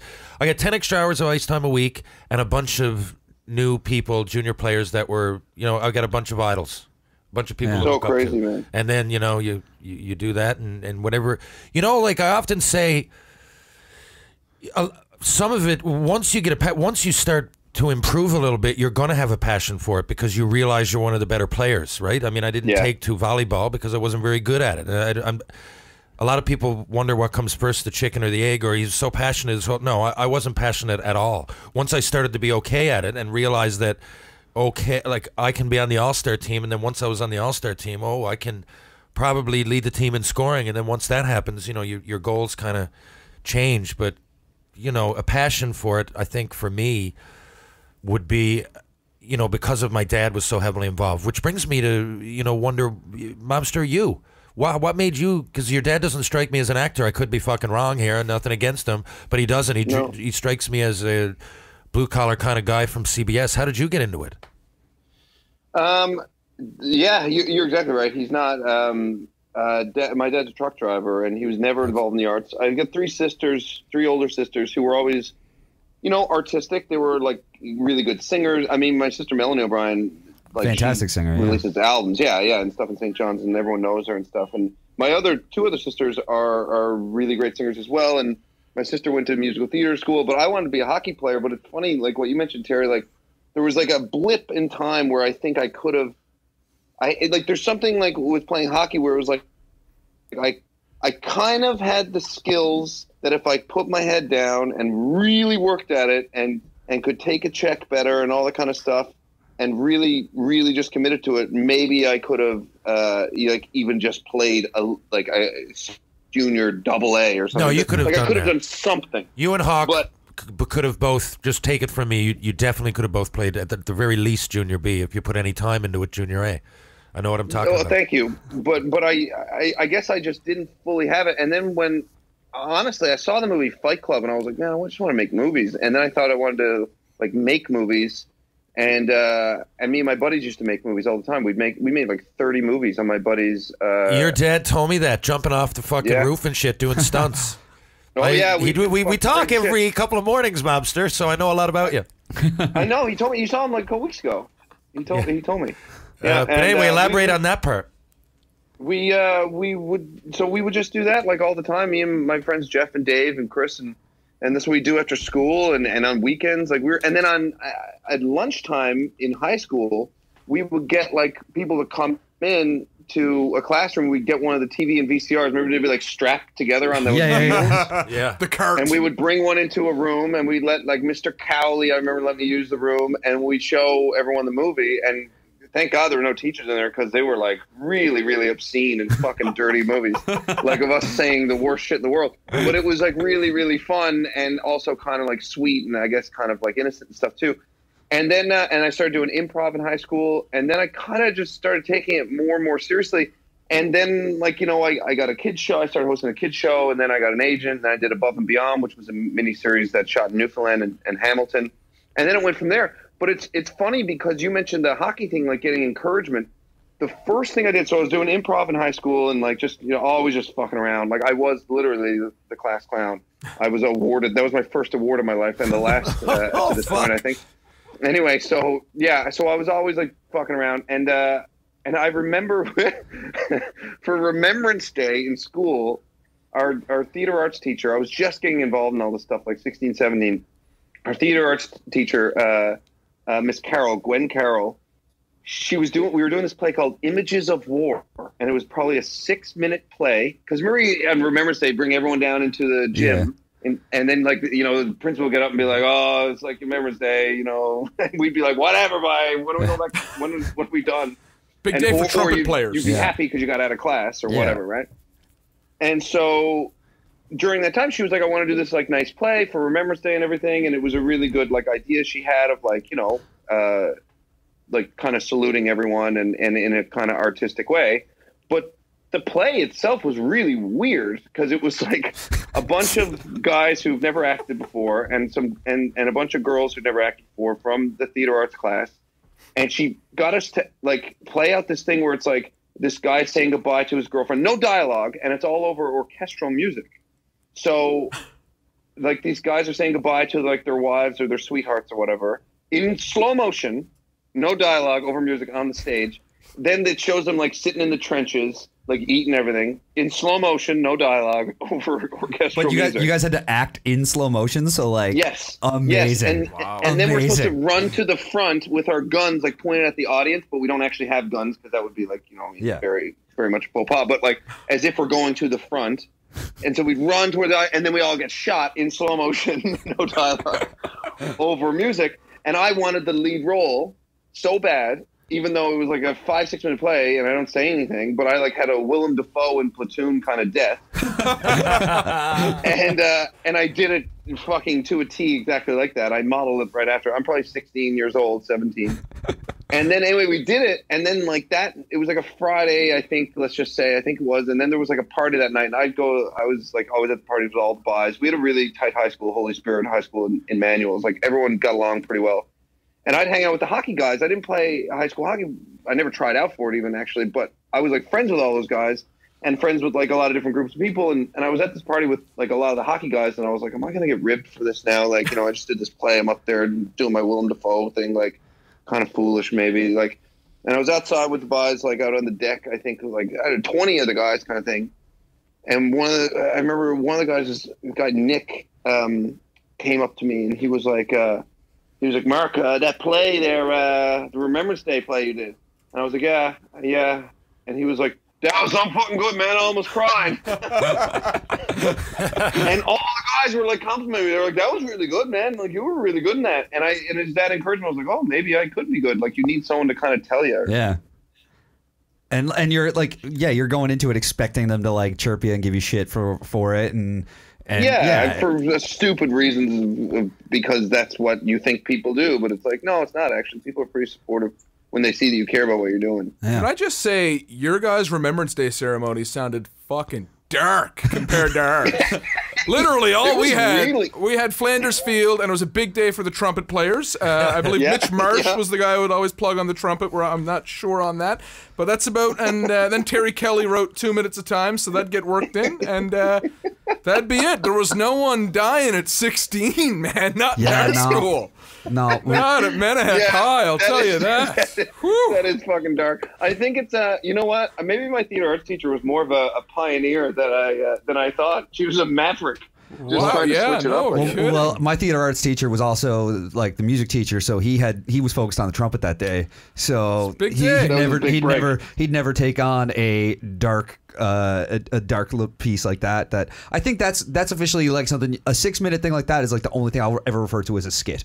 When people talk about like, oh, like so and so does a good skit, it's like no, that was a sketch. That's too dark. It's only a skit. It's only like it's only in like a high school gymnasium that skits happen. But this was like a Terrence Malick piece. Like this is like pretty advanced. When I think back, and I haven't thought about that in a long time. It's like it's pretty weird, and it was like for some reason I'm picturing the Jurassic Park music over, but I'm sure she picked something better than that. Telling you, man, I went to high school during the Iraq War. That would have been sobering shit to watch if that happened where I was at. Well, maybe it was also like it hit everyone hard because maybe it was actually good. I don't know. Yeah. Maybe it was a good skit.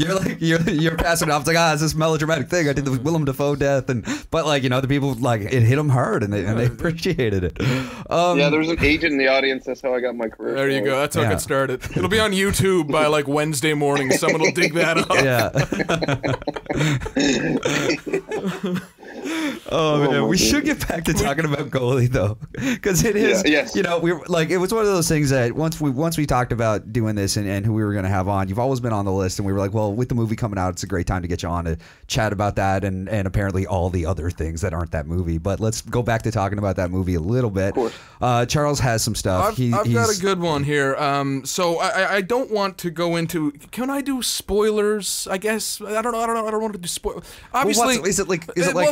I haven't seen the movie, so I can't spoil it for anybody. But obviously, everybody who fucking knows this movie knows Terry Sawchuk had died. Obviously, so I'm just wondering, like, what? So I don't know how they go to it in the film, obviously, but Terry Sawchuk died in a very bizarre manner. He and his, kid you not, roommate, who was also a teammate, had gotten into a financial dispute. And I guess, Mark, you're a hockey fan. You know how much the game has changed, kind of, and I don't know how if the film touches it on this, but the game has changed so much from this. So Terry Sawchuk, Hall of Famer, legendary guy, literally meets his maker because they're fighting over half the rent. Did that at all kind of come to your mind when you're making this film? This is a deep cut, by the way. Yeah. No, that's a good point to make, and it is bizarre. Like.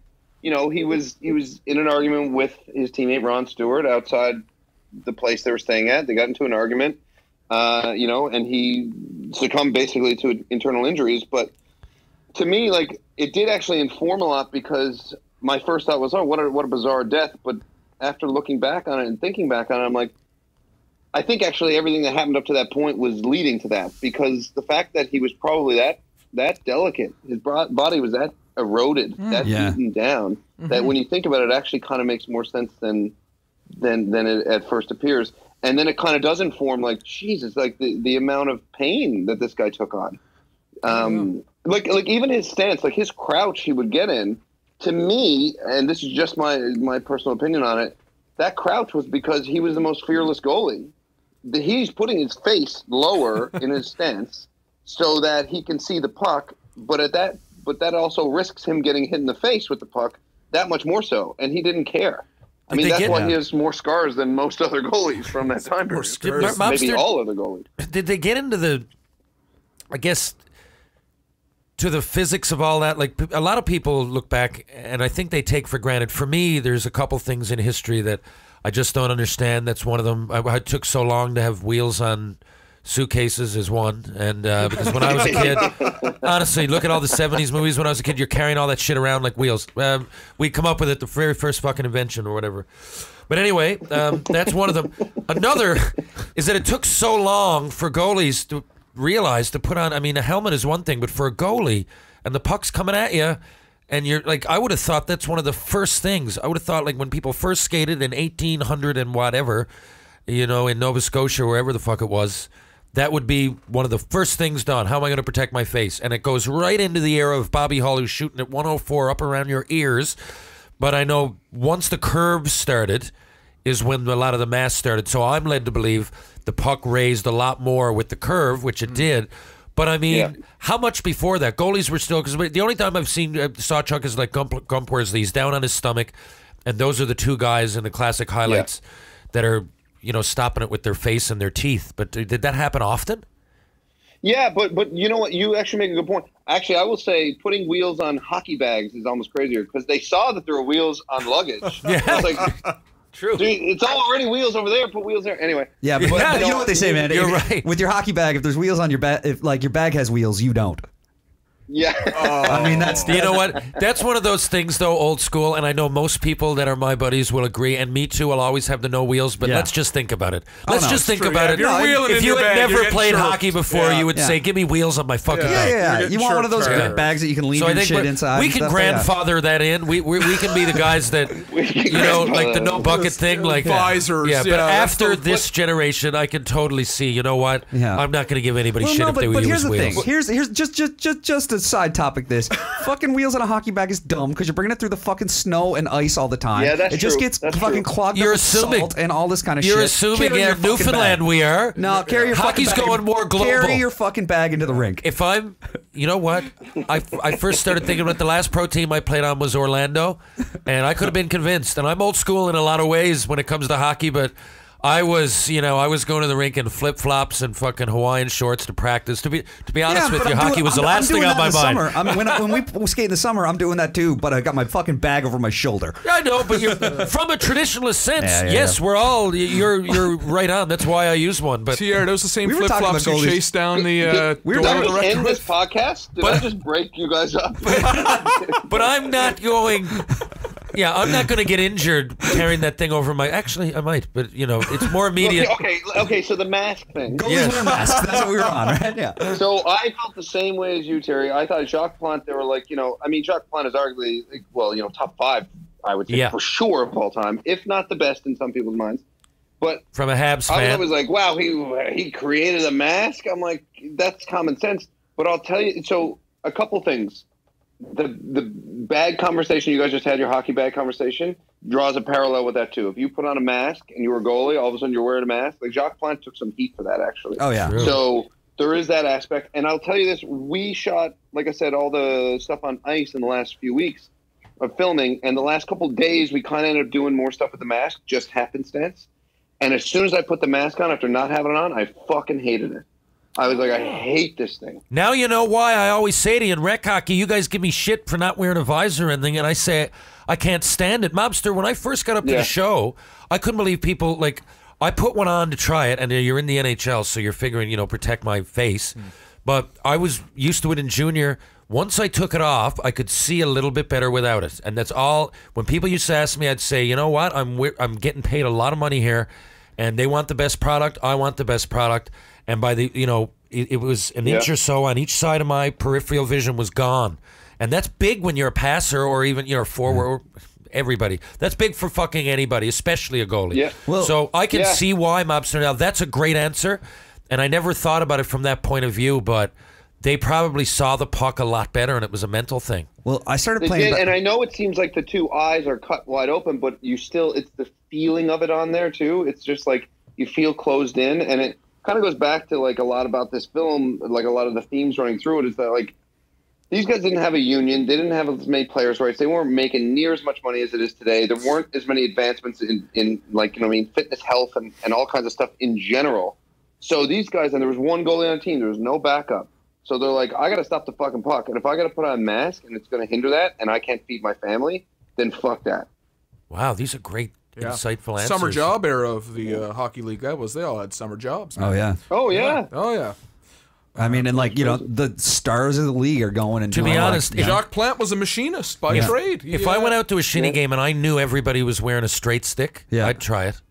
Well, you. I know it's still a bit crazy, but I would try it. You're you find a also- straight stick you- for everybody in 2019. I also But hammered you- my teeth out of my face. Is You that what did you're that too, and the other thing is like when we play sometimes, and your like helmet falls off, and then you just play for a fucking half hour before you put it back on. I love the feeling and of it playing with no stresses helmet. everybody else on the ice out. Except me, Oh, it yeah. makes Yeah. me relax. Yeah, but everyone else is just on edge and afraid to go fucking near you, and it's just like Well, put you on feel your great. fucking helmet. Well, Yeah.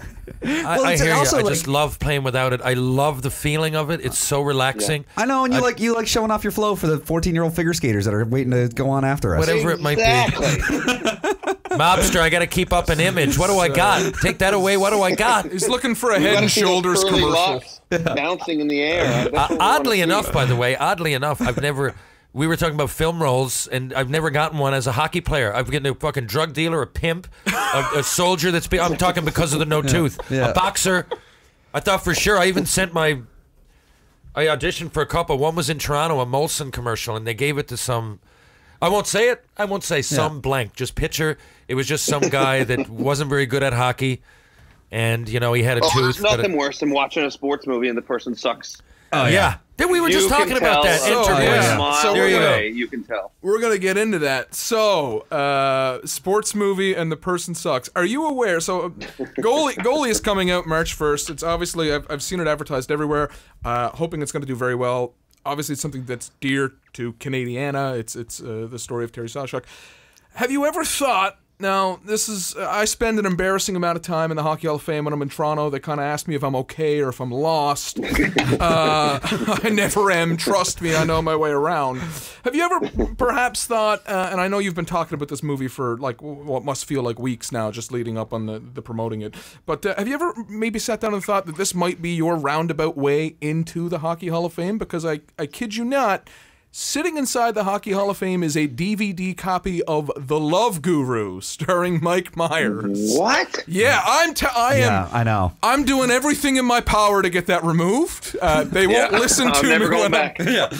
Next to The Love Guru is a DVD copy of The Rock, Dwayne Johnson in Tooth Fairy. Yeah. Oh yeah, these are in there. They have a little section These in one of the. are, Oh my God! Display cases of I don't hockey like movies. to get ahead of myself, but if Goalie doesn't make it in there and those are in there, Well, I'm done. I don't know what to do. The picture- I'm going back up. The picture Charles sent me was Tooth Fairy, The Love Guru, and Mystery Alaska. Good film. Now, Mystery Good film. Alaska is a hell of a fucking hockey movie.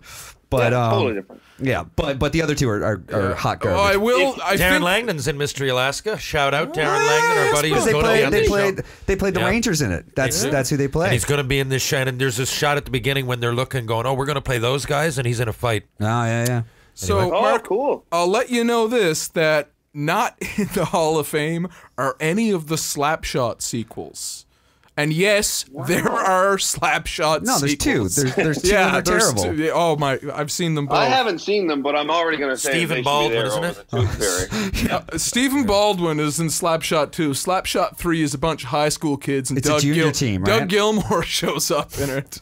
Oh, jeez. It's So Is that's Mighty Ducks there? oh yeah, they've got their own exhibit. The Mighty Ducks have their own, like, it's the size of a deep freeze. They have to everything. have their own for the Mighty Ducks, though. I it's mean, all you know, there. it's a hockey movie that actually. For D2. D2, I still got a soft spot. Adam Banks, come on. Yeah, no, Yeah. D2 was actually I owned D2 on VHS. I didn't own the first one. So I'm the same way. Also, Cam Neely is in D2, which also Yeah.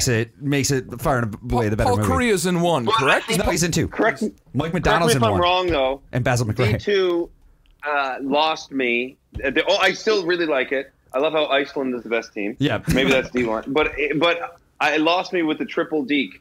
I'm like, who the fuck was the hockey advisor on that? Buddy comes in, stick handles one way, stick handles the other way, which is not a deke. He's No. just stick handling. Yeah. And then she's counting in net. She's like, 1, Yeah. 2. Lost then me. he goes once more, and she's like, 3. Then he stops. She's not deked out, and he takes a slap shot. She saves it, and no one knows where the puck went. I'm like, you could tell if it went in the net, and then she drops it. And everyone's like, It's this big, momentous, like dramatic pause. Series Like, of things that would never happen. It's a Hollywood Also- movie in also the let's- early 90s. Let's also talk about the fact that the Flying V puts them off sides every goddamn time. Yeah. When really. they drop that puck back in the Flying V, they go off sides every time. You're gonna ruin it for all the kids, Mike. I don't care. All The kids shouldn't be listening to this fucking podcast. Very good point. Very, very good point. District 5, I'll never forget. Oh man! And I like how to honor the 25th anniversary of the Mighty Ducks, the Anaheim Ducks have decided to play like D5 this year. Look how normal it is now that we say the Anaheim Ducks. Remember when that came in? Yeah, when they changed When it was, it. well, no, even the Mighty Ducks. The Ducks still sound silly if you've never heard it before. It does sound It's silly, normal yeah. now. The Anaheim Mighty Ducks are the Anaheim Just Ducks, like and Blue at the Jackets. time it was like fucking bizarre. And even the jerseys being Been around purple. 25 years. Yeah, not 25 years. It's nuts. I don't mind it now. But same thing with Blue Jackets. I felt weird at first, and now you're like, whatever. I think that's got to be the least intimidating animal for a sports team, though. Oh, God, a yeah. duck? Get ready for the ducks. That's the whole joke in the movie. It's like they don't even have teeth. Don't feed What them about bread. a Blue Jacket? Isn't a Blue Jacket like a fly? No, it's the Civil War guy. Yeah, it's a Jeez, Civil I War thought it thing. was a Why is mosquito. No, you're thinking like Yellow Jacket, like a hornet. Didn't they have a Blue Jacket like smiley guy or something? Yeah, Is they that had a another real logo? bad logo. They had the fly had legs, like, and he was wearing skates. It was hideous. Yeah, like why did they have a fly on the jersey? I don't know, but from what I know, it's got something to do with the war. Yeah, that's why they have a cannon. Yeah. Columbus. Mobster. Oh, yes, right. Mobster, what do you think of the Habs this year? What do you think? Buddy, I'm telling you right now, Bergevin. Every year people hate him and then they love him again. They hate him, then they love him again. This is the biggest. This is the biggest comeback from fucking. I thought he should have been gone at the beginning of this year. I'm totally wrong on that. This is the biggest comeback of hate to love that I've seen in his tenure. What do you think? I'm the same way. I mean, he made some really smart moves. I mean, that Pacioretty deal is incredible. Look to target 20 goals, 45 points. He's got 12. He got 15 or something more points than Pacioretty. Also, they got a considering- second rounder, and they got Suzuki, who's like a really great top six performer. I mean, on top of it all, I just got to go off for a minute here, Alex. I knew you would. He's a Habs fan. Those who don't know, he's a fucking diehard too. Oh, yeah. Domi is 1.5 times faster than Galchenyuk. He's got great character. Why did you come up with 1.5? 1.5. Yeah, are you crunching? I don't know what's numbers here? analytics anymore, and I don't know what is. You're just. Because he's not twice as fast, and he's just faster, so I don't know. Wow. Anyway, I love how you came up with that. 1.5, I'm telling you. Anyway, go ahead. With such passion, too. eh? Oh, yeah. He did with yeah. He dangles better than Galchenyuk did. Philip Deneau, who I always said 2 years ago, I was like, that guy is a fucking top six center. No one thinks so. Now he's going to get 55 points. He has more even strength points than like Crosby, fucking like some of the top scorers, Deneau. And wow, that's fucking large. No, I didn't. And I'm going to take your word for it.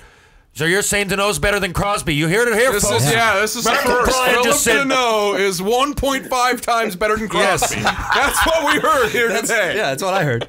Anyway, keep going. No, I love your insight so far. Keep going. Hit me. Even the D. They bring in this guy, Brett Kulak. He's a journeyman with Calgary. Comes in, solidifies the D. Jordy Ben's playing the best of his career. And how about Shea Weber? Shea Weber for PK Subban. How did you feel about that? How did you feel about that trade when it happened? At the time, I was rotted. Okay, good. Good. I drove. I love PK. I'm a Leafs fan. But okay, you're gonna hit me with a but. That was what Nashville needed because they got Roman Josi holding it down. They got Ekholm now holding it down. They got Ryan. They need someone like PK. They need a bit of flash. They got all these real kind of disciplined guys. Not that PK's not disciplined, but PK will take his chance. Shea Weber's just a fucking rock star D, though, man. And I'll say this: you don't have to justify it one way or the other. They're both great. No, but fuck, man. I love Weber. He never makes a mistake. I mean, barely ever. He solidified that D so much since he came back from injury. The guy hadn't played in a year. He's 33 or 34 years old. Comes back, he's got 25 points in 40 games or something. Yeah, not that you pay attention. But here's the biggest thing about Weber that I think is the biggest misconception I see is that people kind of generalize hockey players, right? Or they generalize a lot of things, but people generalize age with hockey players. And they looked at Shea Weber and he's 4 years older than PK. And it's like, yeah, but Shea Weber does not play the way PK plays. He does not play like a Paul Coffey rushing kind of thing. He will play at this same pace. I'm saying it right now. When he is 38, I don't think he'll be he'll drop off that much from. He doesn't play that kind of game. I think he'll be unbelievably valuable, like Scott Stevens. But Stevens, guys like Dave Manson, towards the end of their careers, they weren't getting as many points, but they were equally as valuable. Stevens it took at the end of his career, I think, for people to realize how good he was defensively. Hitting, yes, but he was such a good hitter that you didn't want to go around him in the zone. I've often said that to people, like, what would you rather do? Flip it over his head and be the one to hit him, or try to take it into the middle on the slim chance, that you're going to have it in the slot, and then you're going to shoot it on an NHL goal on a goalie on a slimmer chance. you know, that it's going to go in. But so now, who knows? I just think that that's the trajectory it's going to take. He's going to get less points, but he's still going to be valuable. Right. I got to tell you guys. You know who I'd liken it to is Chara. Yeah, that's a fair does comp. not play a fast game. He's a really good outlet passer, first pass, great shot, obviously, I love that. great defensively. And when you're that he's 41, big, he's still playing well. That's what I said. Like, people say, well, he plays tough. I'm like, yeah, but he's that big. He's, you know, he's not necessary. If he doesn't get injured, I'm not saying it's easy to play like that, but he's a big presence. So for him to take a guy in, it's just part of his job. Unless he gets really hurt, you know, he can, like Chara. Yeah. Look at him. I mean, he's not trying to rush it anymore, but he doesn't have to. He's going to sit back there. He sees the whole ice, right? And he also from a perch. Yeah. But I ever go back. Make sure he going back ducks under the jumbotron for fuck's sake. He's like that lifeguard. He's like in that lifeguard thing. Yeah. Well, once in a while, you know, if you get caught, we've been down D and senior, even in junior, the odd shift. You know, most people, you get to see life from a D's angle at some point. And I love it. You see the whole ice. If I played back there, I think I'd love that breakout pass kind of play, because it really has an effect. Well, those guys are great at it. Look at Weber on the breakout pass, whereas Subban, and nothing wrong with it, by the way. I'm not shitting on Subban. I think they're two great players. Often happens, you get traded for each other. But Subban, his instinct is more to get it and wheel and wheel and wheel. And when he's out of room, when they've egged him off, then he'll pass it. Weber often steps out, boom, hits Domi or Dano or one of these guys in full flight. And the Habs got that. They're so fast that he's hitting these people in full flight with the puck. They're going, and they're in the zone immediately. Well, it's kind of like there's something to be said, like it's such a fast game, but you don't necessarily need to be a fast player. You got to be a fast thinker. Look at Kotkaniemi, the 18-year-old. He's not the fastest skater in the world, but holy fuck, what a hockey player. So you're smart. right. The puck moves faster than the feet, man. The puck moves faster than the feet. I'll tell you this. I'll always admit when I'm wrong, and I this year I am wrong about Shea Weber, because I thought for sure with that injury he was going to come back in February and he was going to be done. And every time they play my Leafs, I'm very, very worried that he's going to just put extra salt in that wound, either by ripping one and breaking someone's hand or face, or just absolutely crumbling some sweet, darling young man on the Toronto Maple Leafs. Like that's it with older guys. It's usually something like that. Like it's the recovery time. So if he gets injured, different ball game. But if he stays, like some people assume that you get older, and obviously your reactions slow down a little bit and everything. But it's not necessarily that you're going around with a cane. I can't walk. You get warmed up, you're into it. I can say this, even though it's senior hockey, whatever. I'm skating all the time, and when I don't skate, whether it's senior hockey or it's fucking just shinny or whatever it might be, I really start noticing it. But if you stay on top of it now, you rip your ACL or something and you're out for three times the time you would be, and you also might not come back from it.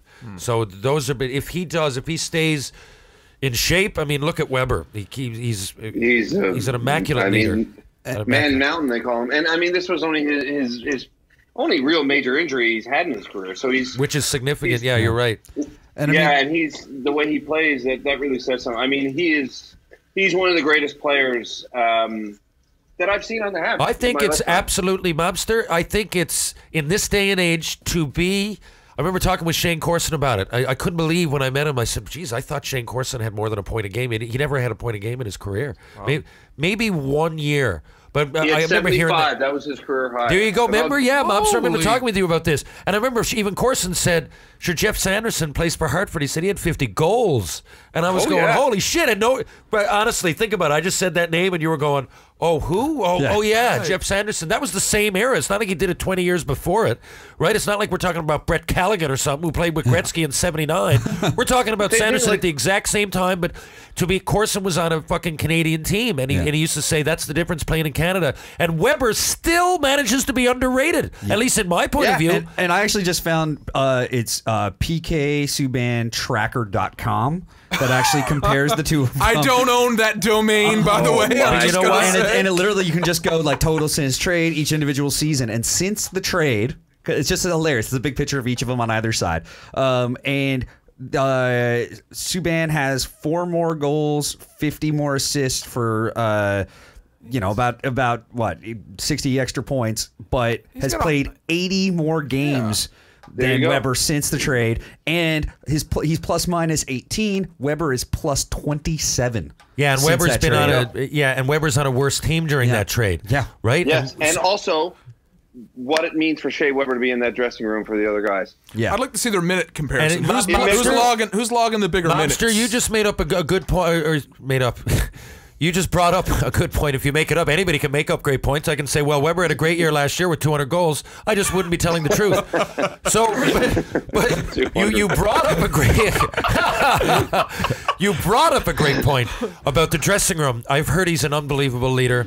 I think he's a better leader than Subban. I think I can say that, having not played with either, but just from what I hear. And the other thing, guys, I often say it. Weber, to me, it was like I bring up playing against Brendan Witt, or I bring up playing against Scott Stevens or Chris Pronger.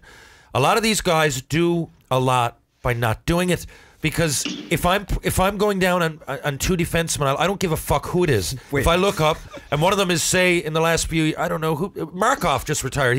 He was a legend in Montreal, but I would go down his side instead of Weber's, and I'm a pretty tough player. But you look at these guys, and they're just hard to play against. So, subconsciously over the course of the year, a lot of people don't want to go into those zones. And Steven's standing there commands that side of the ice. So he's owning his side. Weber often owns that side of the ice. Don't fucking put it over there because he's going to nail you. Right? So, and that there's no way you can analytically, mathematically put a number to that.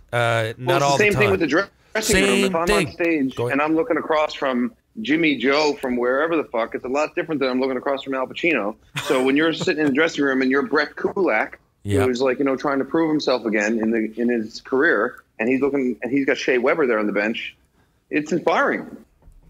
Totally. And I'll often bring it up in the dressing room. There was a guy we had the third time I brought him up, Vladimir Malakov, but he was Norris Trophy material at the time. Of course. Anybody would say that. And he just didn't work hard. He was the only guy I ever saw, Mobster, pull the union deal. Like, we were at the rink for like 3 hours and he just took off his gear and went home.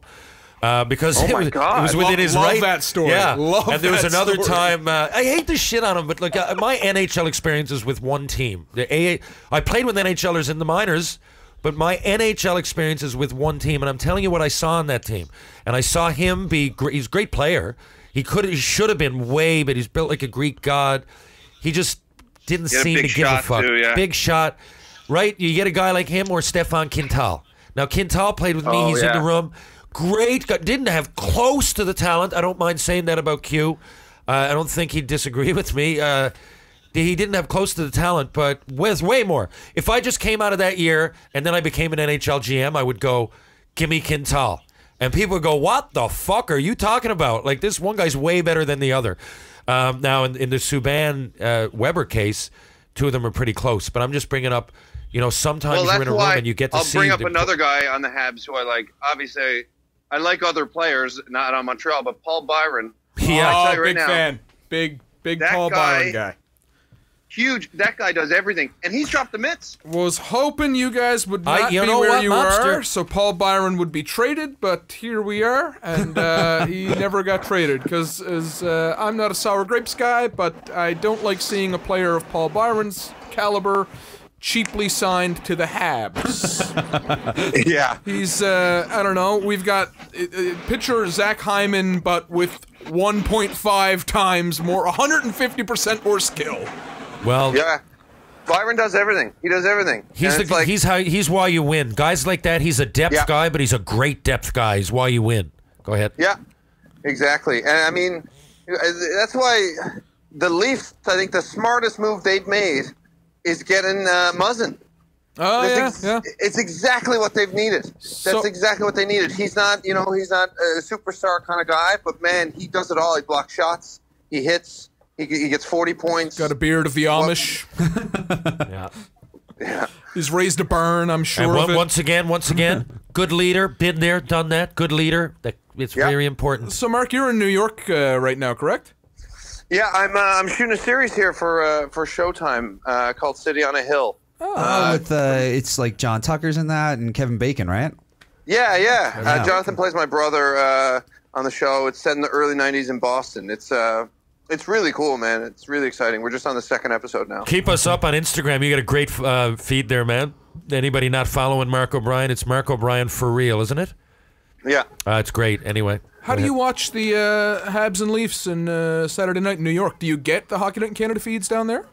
No, I got the NHL app. Oh, so okay, I watch everything on that, yeah. Okay. So at one point I had Center Ice, I had the NHL app, I had Center Ice, and I had all the channels as well. I had Center Ice, the app, and the NHL Network in case it was a blackout feed because the NHL Network. So I covered my bases. No wonder. I'm a maniac when it comes to hockey. I can tell you the career season for, I think, most players. Okay, I got to challenge you here. I knew you were a big fan. I didn't know you were a super fan. Have you ever heard of the Hockey DB game? Hockey DB? Yes, No, man. the Hockey DB game.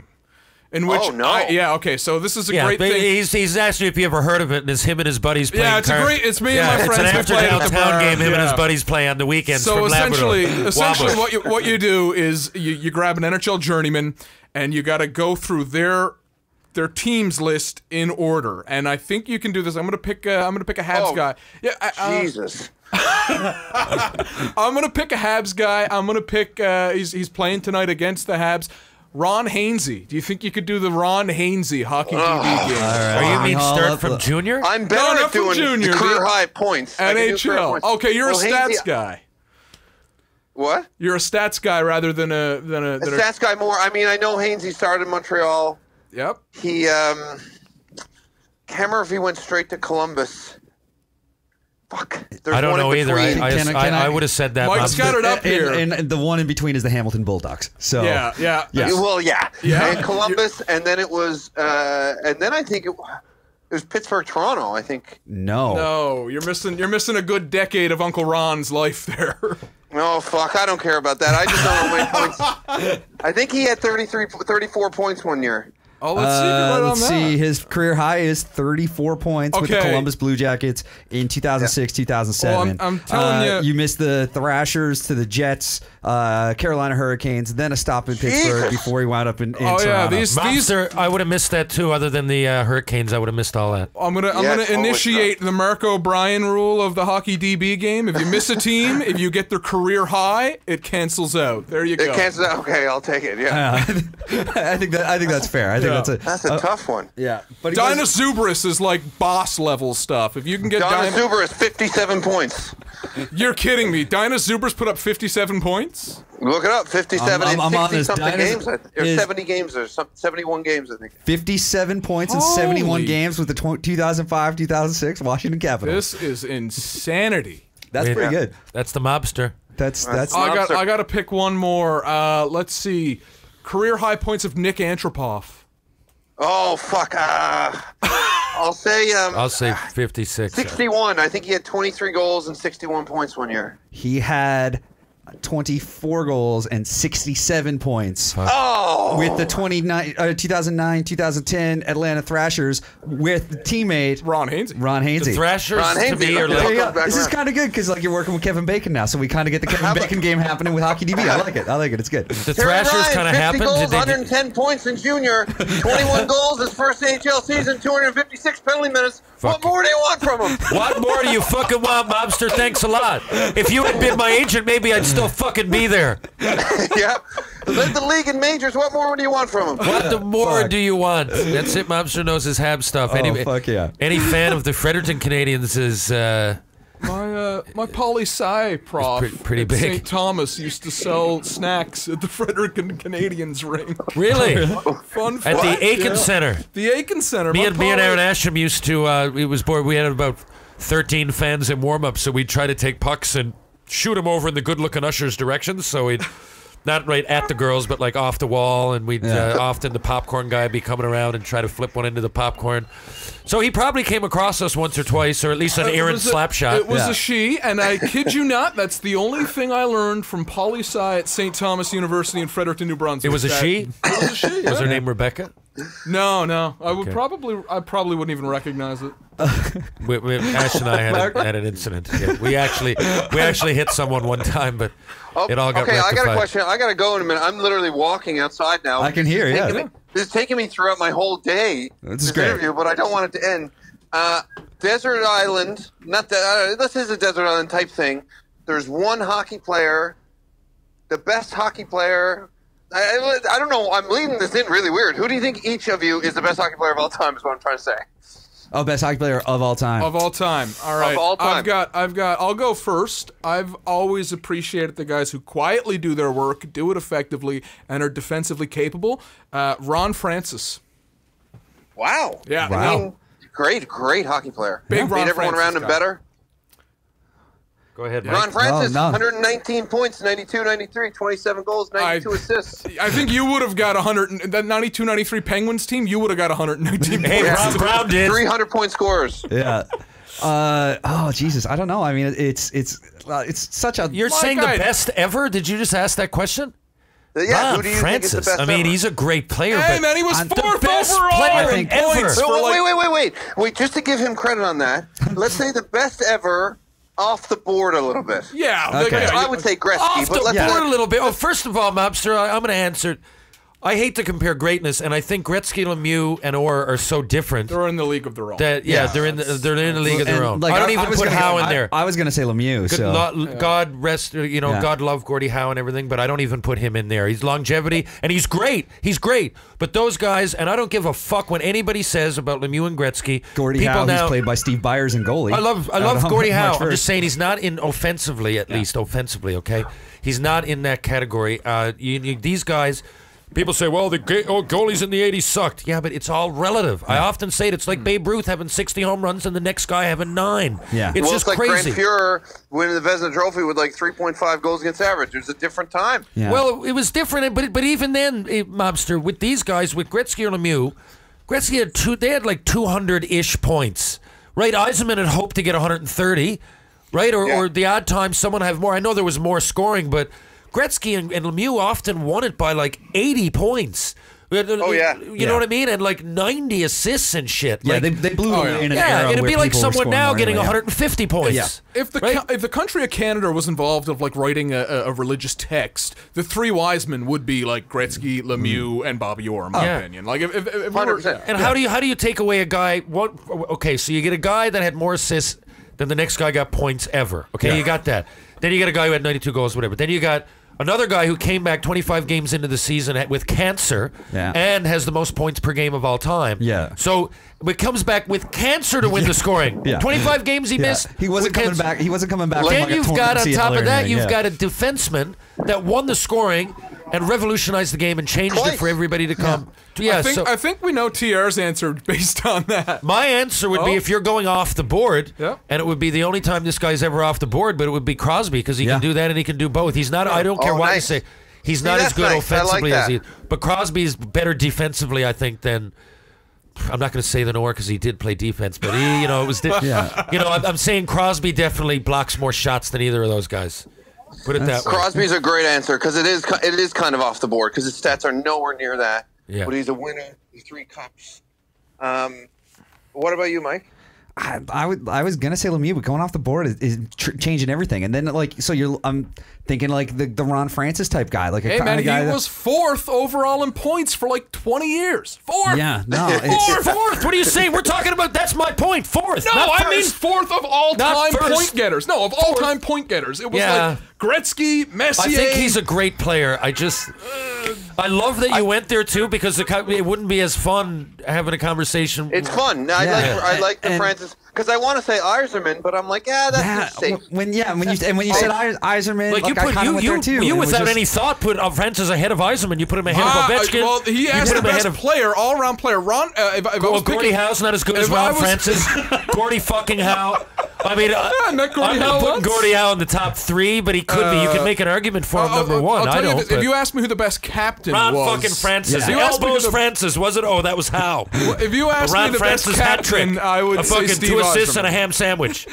A Ron Francis you know hat what? trick. You know who, when he was on, Forsberg was pretty something. When Forsberg was on, Forsberg was TR's answer about who the toughest player he ever played was. In that time, he was one of the toughest. I say, if you talk tough without fighting, it was definitely that guy was one of them. I mean, again, I don't have as much experience as everybody else in the actual NHL, but too. Like, imagine if he was completely healthy. Yeah. His whole career. Holy shit, man! He would have 100 points 7 or 8 times. If we're just trying to start a fight here, I'm saying Jerome McGinley. I'm going to say Rob Zettler. Fuck it. How about that? Just as long as we're opening up this bag of tricks. Richard yeah, you just got Sedgwick. fucked over. Tom Chorsky. We're just throwing names at a fucking dartboard. Tom Chorsky, there's a have. I'm going to say Brian Bradley. How about that? With Tampa Bay? I do have a question for you, though, Mark, before you go.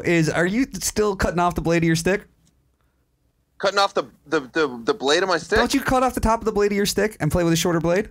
Isn't that you? No, I'm not a weirdo. No, I thought that was you. I'm not a weirdo. No. I could have sworn that was you. All right, never mind. No, but I will tell you, I still use Good question, Mike. candle Next. wax. Yeah, fuck. What was that? I do use regular candle wax. I hate the fucking wax you buy at the store. I buy candles, $1 candles at like a dollar store. And that's what I use, and it's still better than any of that other shit. He's not a weirdo, but he buys fucking candles and brings them to Mobster, the by the rink. way, we got to get on the ice again soon. I don't know when it's going to be. Like, are you ever? I'm in Toronto here and there. Like, how much are you there anymore? You don't have your apartment still, do you? No, I don't have anything there. I'm fully in LA. Well, I'm in New York now for the next 4 months. Are you in on the Jerry Bruckheimer game out there? I can get you in if you want. I can call Surrey. Yes, I'd love to play in that. Okay, well, that's our next. If you really want to, shoot me a text after this, and I'll try to make it happen. Hey, Mike, perhaps you should man, phone. I love that. Hey, Terry, you should phone Ron Francis for that game, too. Yeah, get Ron Francis. Hey, I'm not one to say he's not. Ron Francis never did nothing to nobody. I love Ron Francis, but I'm not putting him ahead of Wayne Gretzky or any of that shit. Holy fuck! It was a very off the board pick. It was almost like a Steve Larmer. Is he in the top 50? The top 50 players came out a couple of years ago. Oh, God, yes. He's got to be.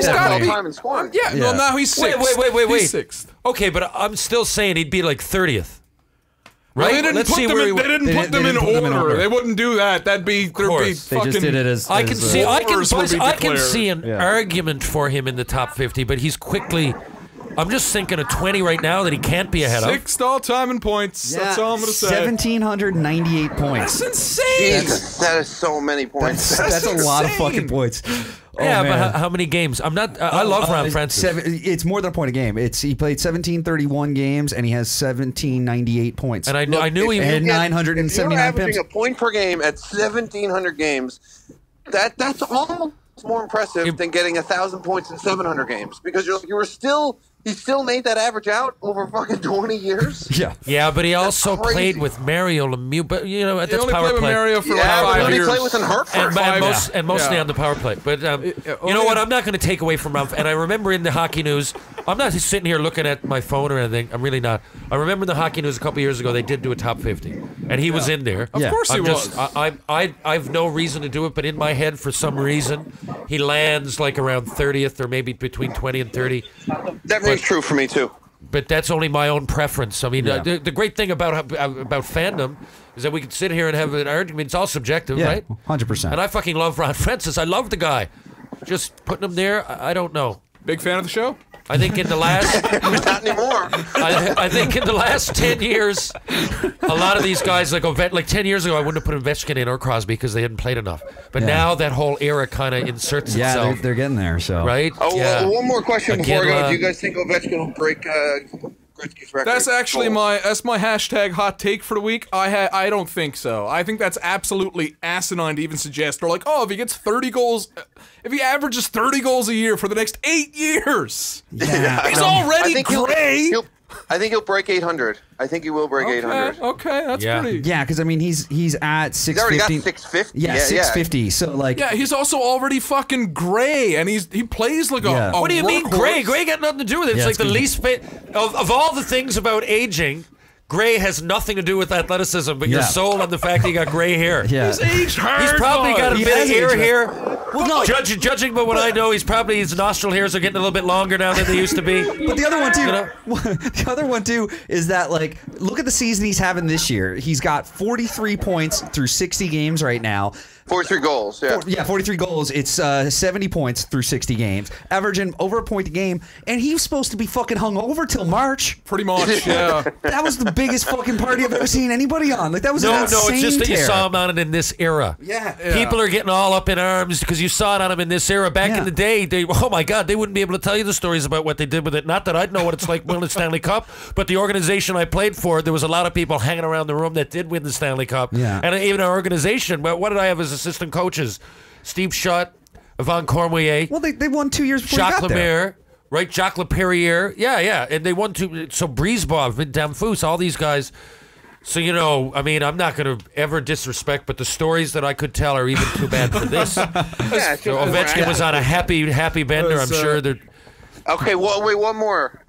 Who's a better goal scorer, pure goal scorer, Bure or Ovechkin? Ooh, I'm going Ovechkin. I think I would too, Yeah, I think I gotta say Ovechkin too.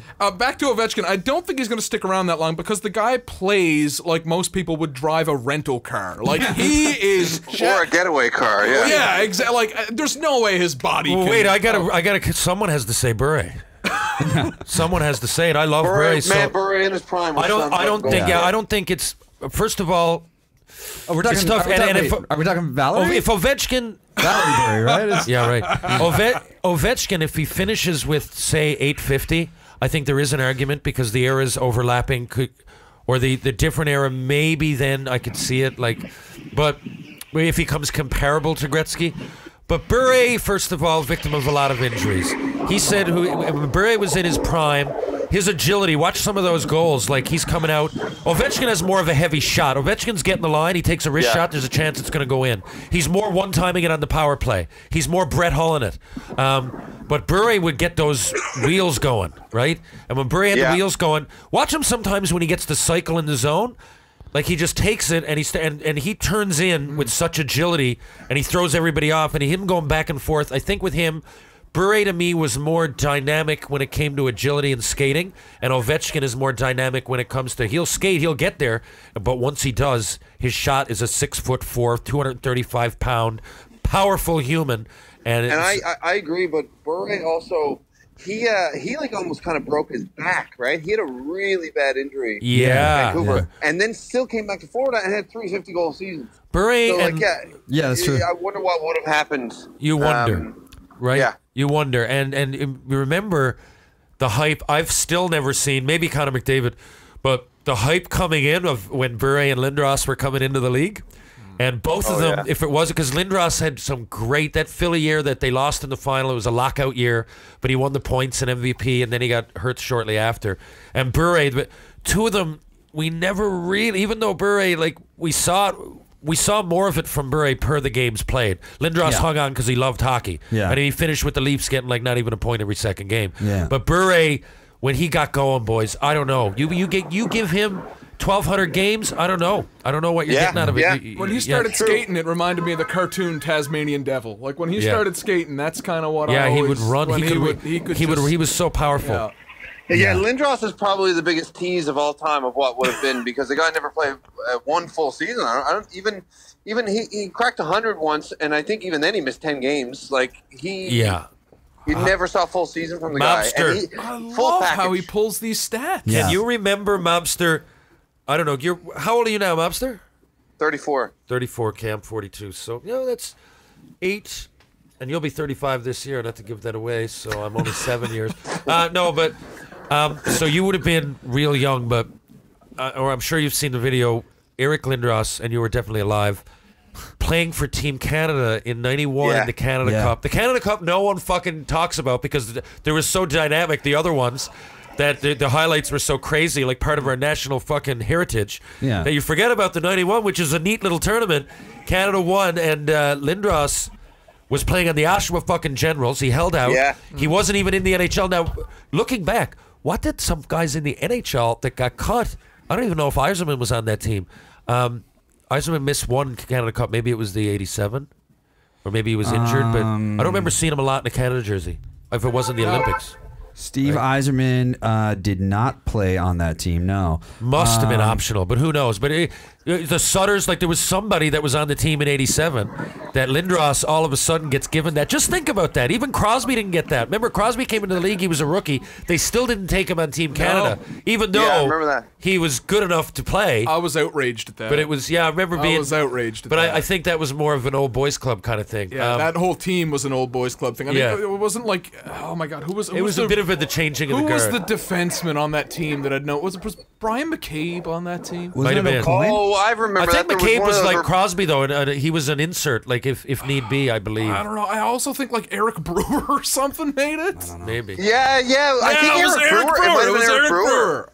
It was a real, just when they took Brendan Morrow, I think was on that team or something too, and they're like, Brendan Morrow? Like, again, he's like, good two-way player. I remember watching him get shut out by the Sid the Kid. Swiss. And you only get, and it's the Olympics, like you only get so many shots. I was going to myself, this is insane. Like, let's take a fucking 19-year-old Sidney Crosby.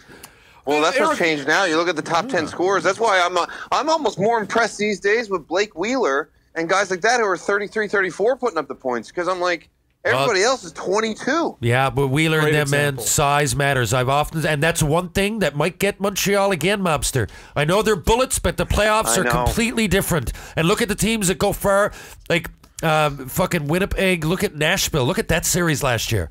Like, these guys are fucking big. And the teams that win, they got big players. And I know that people go, well, there's more room for smaller players. It's an assumption. People are thinking it because there's not as much fighting. And there's not as much like grappling, but the average size now is bigger than it was when I played.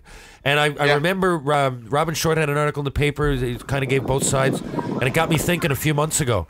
And if the average size is bigger, then that must mean, like, I don't see how you say that smaller guys have a better chance. Fleury was always on the go. Scott Sullivan was there, right? I can go down the list. Yeah. Steve Sullivan. Scary thing about Nashville is they're big and fast. Yeah, but that's... they're a good team, man. Fast. And so are Winnipeg, but that's what you need. Look at all the champion teams. Like, there's something to be said. Look at Tom Wilson last year. Look at the Washington Capitals. Look at their players. They're good ones. Yeah. And people look at it. I know there is room for Johnny Gaudreau. I get it. Yeah. But just like there was room for Theoren Fleury.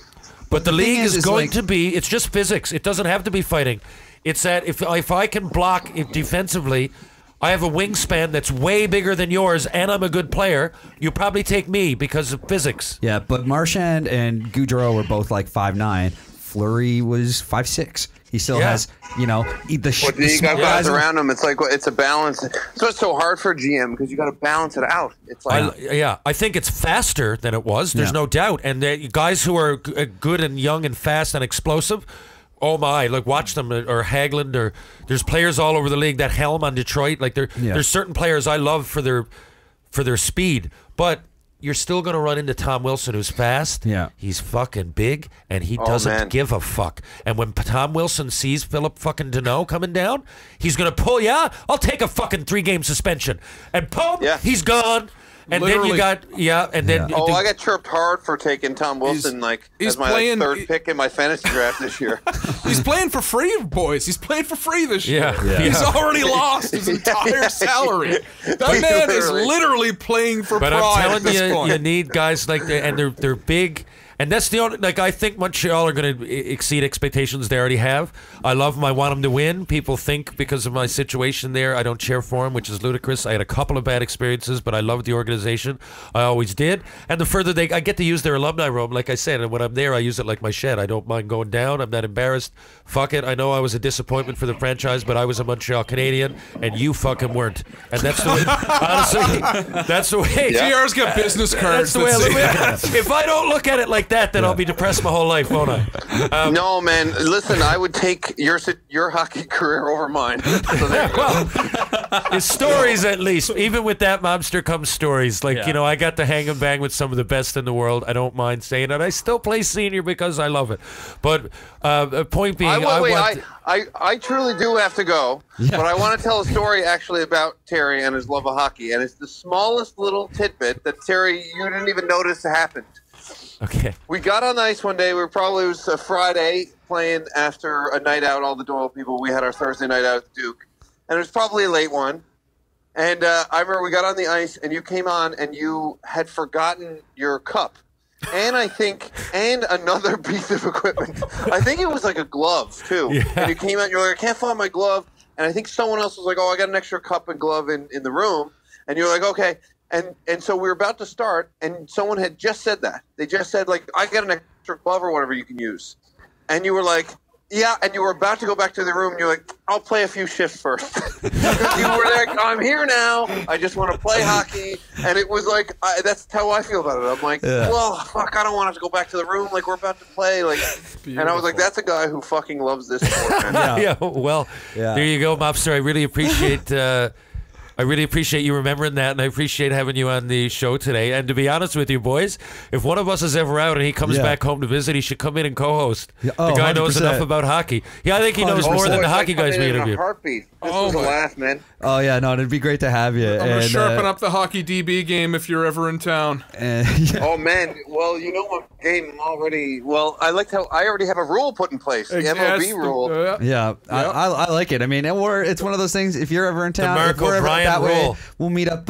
What's this? Is it 3 Clubs? I think is the place that you dragged me to one night. And then we all went to the Frolic after.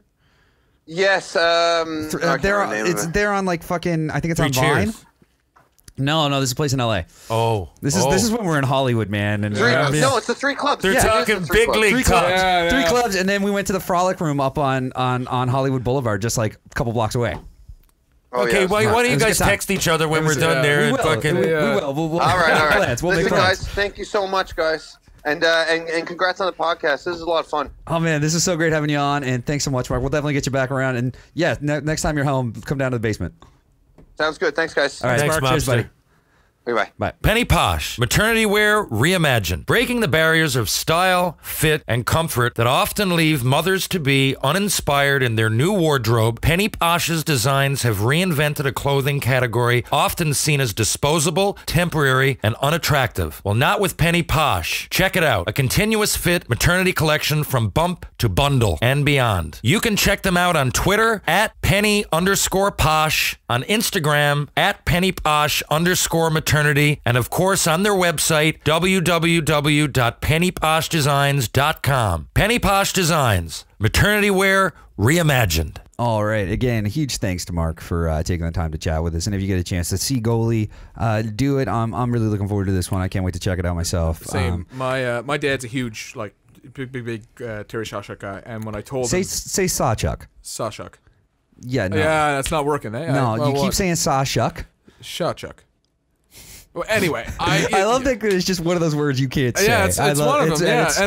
Anyway. And huge thanks to Mark for coming on. Spending so much time with us. You could hear the hustle and bustle of New York City behind him. Took us for a walk through New York. I know. I think you could hear him hopping on the subway there at the end, and that's why he finally got going. He was heading somewhere. I could hear cabs. It was exactly what you kind of think. And speaking of people who've gone for a walk, TR had to step away. He's got a game tonight, so he's going to take care of some stuff head into the rink for the last regular season game for the St. John's Caps. They're playing the Clarenville Caribous. I might swing by, check that one out.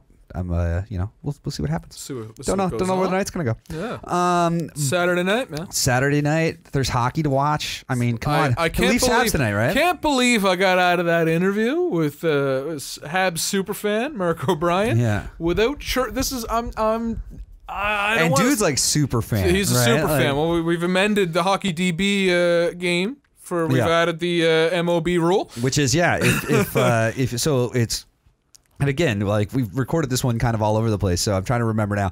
The MOB rule is that if you cannot properly list in order, if you miss a team, but you can give the guys career high points, okay, you still get the win. So I think that's a fair way. I got to talk to the powers that be, and that's my friends who sit around at the Duke. But I think it's gonna fly. All right, I think you're gonna be fine. Seeing as who he is and stuff. I can't believe I got out of that interview without chirping about tonight's game, though. I know. I knew we went off the rails a few times. It was also that like when you asked him about watching Hockey Night in Canada, and he listed off like all the ways he has himself covered to make sure he doesn't miss a game. It was just so damn impressive. Yeah, I was impressed. But there is a big game tonight. There is Leafs Habs in Montreal. Or is it in Toronto? It's in Toronto. It's in Toronto, baby. Okay. A home game. I say a man from St. John's, Newfoundland, calling it a home game. How much does it kill you that last week when you were there was last week and now tonight, like that you're not in Toronto? It's funny you should mention. So I was in. Thank you, by the way, to Theo Fleury for keeping my seat warm, which is a sentence I thought I'd never say. But I've seen the Leafs, I think, 5 times now, and me and my dad even made a joke when we were up there that he's like, well, the Leafs aren't in town, but you're saving your money because they'd only lose. And every fucking time I go to see this team, and I've seen good Leafs teams. Fuck, I've seen probably the greatest Leafs team in modern history with Sundin Tucker, all those guys they went on to lose to the Carolina Hurricanes in the semifinals. I saw them trampled by Ottawa. So they're 0-5 when I go to Leafs games. They're 0-5. Them tickets ain't cheap either. No. Like, yeah, so I honestly... I would have gone. If they were there, I would have gone. Would they have won? Probably not. Because they don't win when you're there. Well, they don't win when they're there. So, I mean, it's always been a judgment call. One of my friends was like, what would you do? So yeah, here's a question then. Leafs make the playoffs. Yep. They go on an impressive run. Yep. They get Game 7 Cup final. You get offered a ticket. No, I can't take it. In good faith, I would have to say no. I would watch outside of the rink in that little square, Maple Leaf Square, but in good faith, I would not be able to watch. And I'm a superstitious dude. Yeah, I mean, I'm, I tie up my, well, I wear blonde stones, but if I go to the gym or play a rec league game and dodgeball, which I'm in a dodgeball league, it's a lot of fun, I tie up my left shoe first all the time. Like, I'm a superstitious guy, so if someone's like, hey, if they're on the glass even, if they're like, we'll sit you next to Dave Hodge and you'll both be wearing the blue fucking blazers of the 70s, I still can't go. I in good faith, wouldn't be able to do it.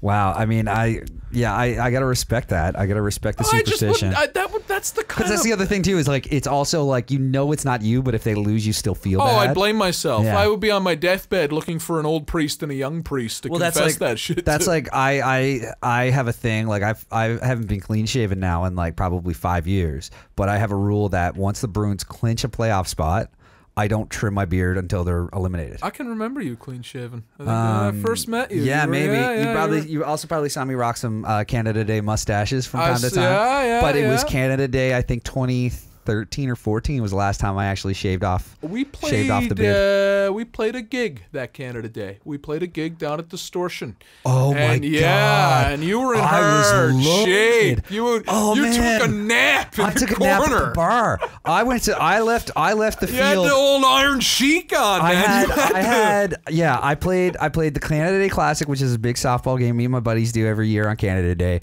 I had shaved my beard down to a mustache for it because that's also a thing we do. I had won best mustache. I won the best mustache award at least once a year before that, I think. And then so after I played and drank for, I'd say, a good 9 hours, I went to our buddy Corbett's house. I stopped by Corbett's place. Best veggie burgers in the fucking for year. about a half hour, of which I also think I spent asleep on his couch. Then I got a cab, chased the cab down the street because it was going to leave without me, but I had to get to this fucking gig. Got to the bar. There was a couch in the corner of the bar. I had a nap there till we were ready to go on. Got up. We did a quick line check. I went and threw up, came out, played the show, threw up again, went home, went to bed. I think that's the way that worked. But it was a Canada Day thing. We did all CanCon. I think we covered Everybody Wants Something by the Zit Remedy at that show. We did Maneater by Nelly Furtado at that show. We played a bunch of just like ridiculous. We played Bang Bang Boom by the Moffats at that show. It was wicked. It was so much fun. Have a banjo on stage for Maneater? I can remember a banjo. No, that wasn't us. At that gig. No, okay. It might have been somebody else, but it wasn't us. That was murky. Well, back then I was living on Wishingwell Road, and we used to have a Canada Day party in the driveway all year. Kind of like the guys at King of the Hill. We just kind of stand around or sit around, drink beer all day. But I remember I did it a little differently than you. I spent the day, but at 5 o'clock, I gave myself what I would call like, I don't know, like a night shift nap. So I went to sleep from like 5 o'clock to 10 o'clock and got all my gear downtown. And I remember that's what I should have done. Instead, I played the Canada Day Classic. I think we won that year. I think we won. I lost. It was kind of the situation was that year. Anyway, we should talk about hockey for a minute. Well, this is a heavy music episode. There's been a lot of music. There's been a lot of movies. Obviously, like talking to Mark and that crazy story about Pacino and Al shit. Pacino's a hugger, baby. Who knew? Let's get into a couple of these things. I'm trying to think. I didn't do an old baby earlier, but my old baby, I think, is old baby Torts and Duchesne are going to be spending some time together, on that. which makes me excited. What do you have for us for our hashtag hot takes this week? Okay, so I've got two. One I'm just going to touch on, and it's not even a hashtag hot take. All right. Thursday night there was so in the NHL right now. It's this weekend is You Can Play weekend, in which certain ambassadors of the league tape up their sticks in pride colors. Yeah. I feel it should be called Pride Weekend, but anyway, I know You Can Play is that's the slogan. It's the initiative. Okay. So essentially, there was one guy. I'm not even going to mention his Twitter name. I'm not even going to bring up the team that had showed this. But it's not even a hashtag hot take. It was just something on Twitter that pissed me off and then kind of endeared me. Some guy added a team who showed proudly showed off the 3 sticks taped up and mentioned who their ambassadors were on the ice. And this guy ats them and says, "I'm glad you tweeted this just in time for me to unfollow." And I was very I was like, one, obviously, fuck this guy. Yeah, no. But two, also, I think everybody on hockey Twitter was fuck that guy and adding him, and I believe he scrubbed his account after. I think really? I think fucking thing. So man. anyway, to all the hockey Twitter people out there for standing up against injustice and prejudice against that, this is like the anti-Don Cherry thing for me, because I'm like anyway, if you added that guy, I'm sure you saw it. It went absolutely insane. Fucking good on you. Number 2, my hashtag hot take comes from, and I'm not going to say who this is either, because they have their own radio show, and I don't know. Anyway, this guy all year has been banging the anti-William Nylander drum. So he says the Leafs will never win a cup with Babcock or Nylander. I think that's wrong. I think that's just a false statement. I think that's an edgelord statement. Yeah, but I think if this guy has his own, he's got his own show, he's got his own following. I don't want to make bad friends. I don't, However, I think that's just either A, teetering on edgelord shit, or B, he should probably know a little bit more about, one, what goes into winning a fucking Stanley Cup. Yeah. 2, it's I'll always say this: to win the Stanley Cup, it takes pride, hard work, and a whole lot of fucking luck. Oh yeah, I mean, and that's one, William Nylander, in my opinion, has been one of the best Leafs players for this little foul stretch we've been on. And 2, he has, but it's also been the only time he's been good since he came back. I just think me and you went to a hockey game. We were sitting together at the Embassy, which is my favorite pub downtown. I know you got the Duke, and I love the Duke. I saw the lights come on there twice last week, but I also spent like 4 hours at the Embassy yesterday afternoon. But I love the Embassy, and we were sitting down there. We were talking about we were sitting together, getting ready to go to a Newfoundland Growlers game when Nylander signed. Yep, That's where we were. And it was like the back booth. I'll always remember the table I was at. I said that. And we were talking about it, and the way we described Nylander was like, at this point that Leafs team had been playing so well that Nylander was the gravy in the situation. And don't I like gravy, but I'm not going to pay like $6.9 million a year for gravy. I'm not. That's the thing. Everyone keeps coming back that he's not worth. It's not that he's not worth it. Paying him. It's not that he's not worth it. It's not that he's not worth it. It's. I think that there's, and I mean, we're really late to the game on talking about William Nylander here. Yeah, we're a couple of months. Yeah, but I think it's a situation where with Nylander, it's a case of, he was gone from the team for a very long time. It dragged out this whole thing. It became such a huge distraction. I think it was such a huge distraction. And it was all those things. And when he came back, he's been struggling to get back to where he needs to be. And it's that when you're looking at it from that perspective of, was it was the holdout worth it is kind of what you're getting to. And I just think I think it's silly because the other thing is, like, you look at a guy like Mitch Marner. Mitch Marner's getting ready to, you know, he's due to sign an extension now. I think he's smart to be waiting to the offseason to do it, not because I think it gets done before the offseason, by the way. I don't know. I think it does. I'm going to call that. I'm calling that right here.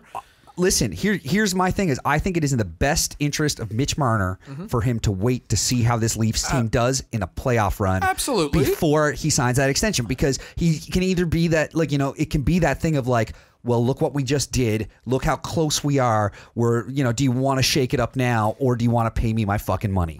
And I think that's in his best interest. But yeah, it's I feel likely going to get signed. There's probably an alert popping up right now that says he fucking signed because I just said that. I feel okay. So there's a couple of things down bag here. We're going to go back to Nylander style. Yeah. I feel it was such a quote unquote distraction because really.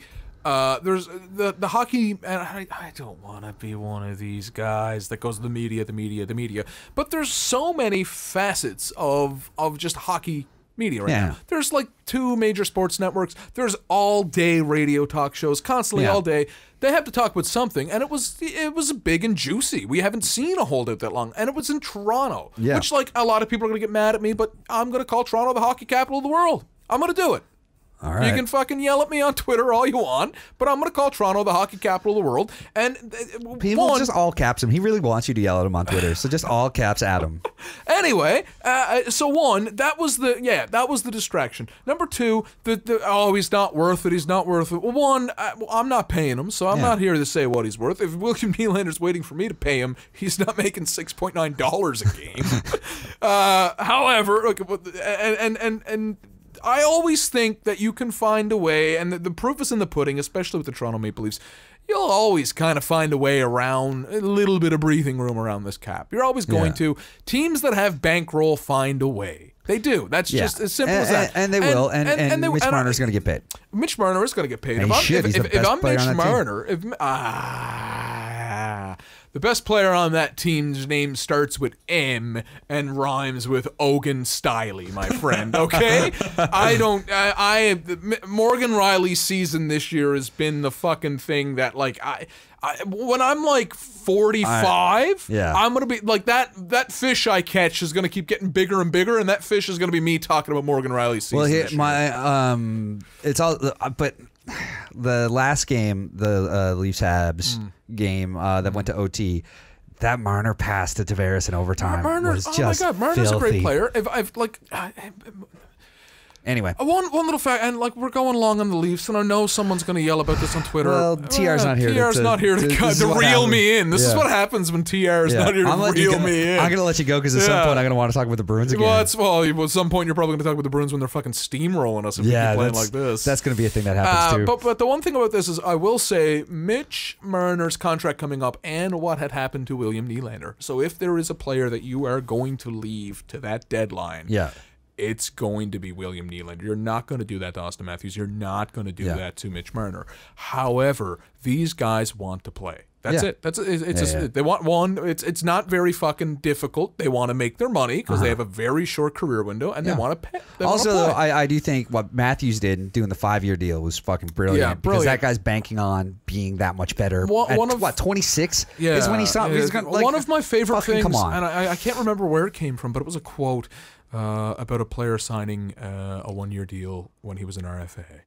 And the quote was, "I'm betting on myself." Yeah, and that's exactly that's what Austin Matthews takes him to UFA. Yeah. So he's and there's something about that I really, really, really like to see, and it's just a motivational tool to see a guy. I think it was William Karlsson in Vegas who said it actually, who signed a 1-year recently. I'm betting on myself, and fuck if that don't take balls. No, 100%. Especially in a game that's so physical and anything could happen and all those things. Oh, but to say, no, I'm going to bet on myself to be better and to warrant more is I love that. I tell you, Sidney Crosby signed a 5-year deal that would have took him to UFA. Of course, he signed an extension at the end. Of course, he had all that concussion trouble in the middle of it. But the greatest, I'm going to say he's the greatest player of the modern generation. Sorry, Alex Ovechkin. No, he definitely is. Ovechkin's good. Ovechkin's not Crosby great. It's a different thing. I think that debate's been long settled. Okay, well, a couple of cups will do that. Yeah, well, a couple cups and just up and down being the best player at both sides of the ice. Yeah, that's true too. Sydney is. I mean, fuck, I back check more than Alex Ovechkin for fuck's sakes. And I learned everything I know about fucking back checking from the Rod hockey game that only came halfway down. That's where I learned everything about back checking. It's so funny you mentioned that. We had a game of it was the first year where they had the trigger button, so that you'd hit the trigger and the guy would wind up. It's called Top Corner Hockey. Oh yeah. My absolute favorite, and this goes back to this is probably how I watch hockey. Yeah. My favorite part of that game were the two defensemen. Yeah. That was it. I love Top Corner Hockey. I love playing in my own zone. My brother schooled me more times than I could fucking count. He'd always man, I want to get a bubble hockey game again. One of my players would always be like Dion Phaneufing it up. Like he'd always get passed by my brother's winger. But that was how I always kind of that's how I see the ice. Is I always see the home zone of the ice. Yeah, and but yeah, that's where I learned how to back check. Is those guys that can only come back so fucking far. All right, what else we got? That's all I've got on my notes. We've hit it all. Wasn't there two things? Oh, well, here's one I want to talk about. Right. Is Connor McDavid got fucking suspended? Oh, he'll be back, I guess, by the time this airs. But he had an illegal check to the head on Nick Leddy, and yeah, he got suspended. And to me, that's kind of shocking because he is. It was from me watching it, I thought it was kind of like a marginal. I don't know if it was a 2-game hit. I didn't dissect the hit. I more so dissected the fact that he got suspended. I saw it and I was like, it's very similar to that Paul Byron hit that I think Byron also got 2-gamers. I'm not sure. Byron might have been a 3-game. I'm not sure. But it was a very similar hit on positioning on where his shoulder hits the head type of thing. I mean the other thing is Leddy is leaning into a shot. McDavid's coming up to him. It looks,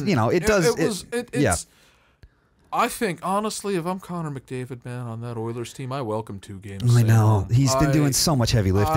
He's got. I think it was someone. I heard a thing the other day where it said he's factored in 51% of the goals that team has scored. God. One guy. 51% of the heavy lifting. It's very funny.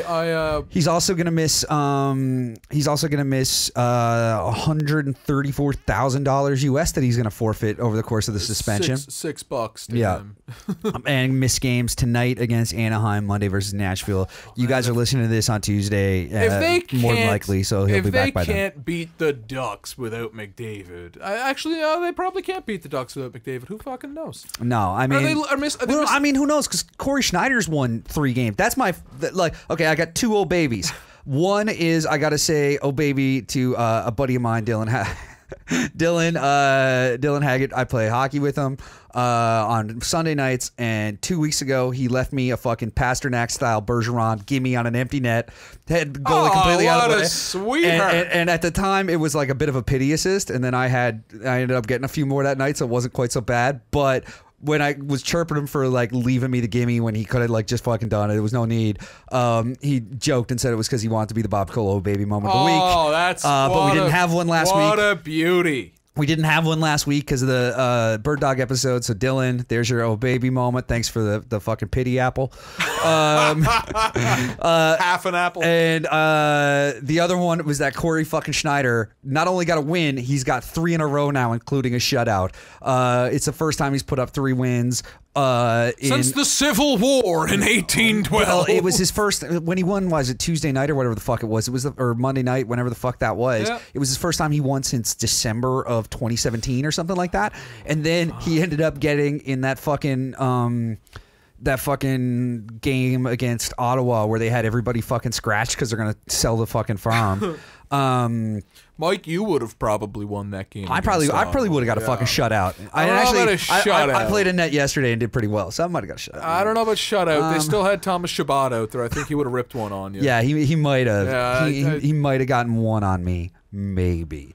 But that's something else. Is as much as we've talked about music and talked about shit, fucking trade deadline's Monday. Oh man, we've barely lost control. With this one went off the rails quick. Yeah, it's okay. The trade deadline is Monday, so you're gonna hear a bunch of fucking bonkers stuff, and then next week.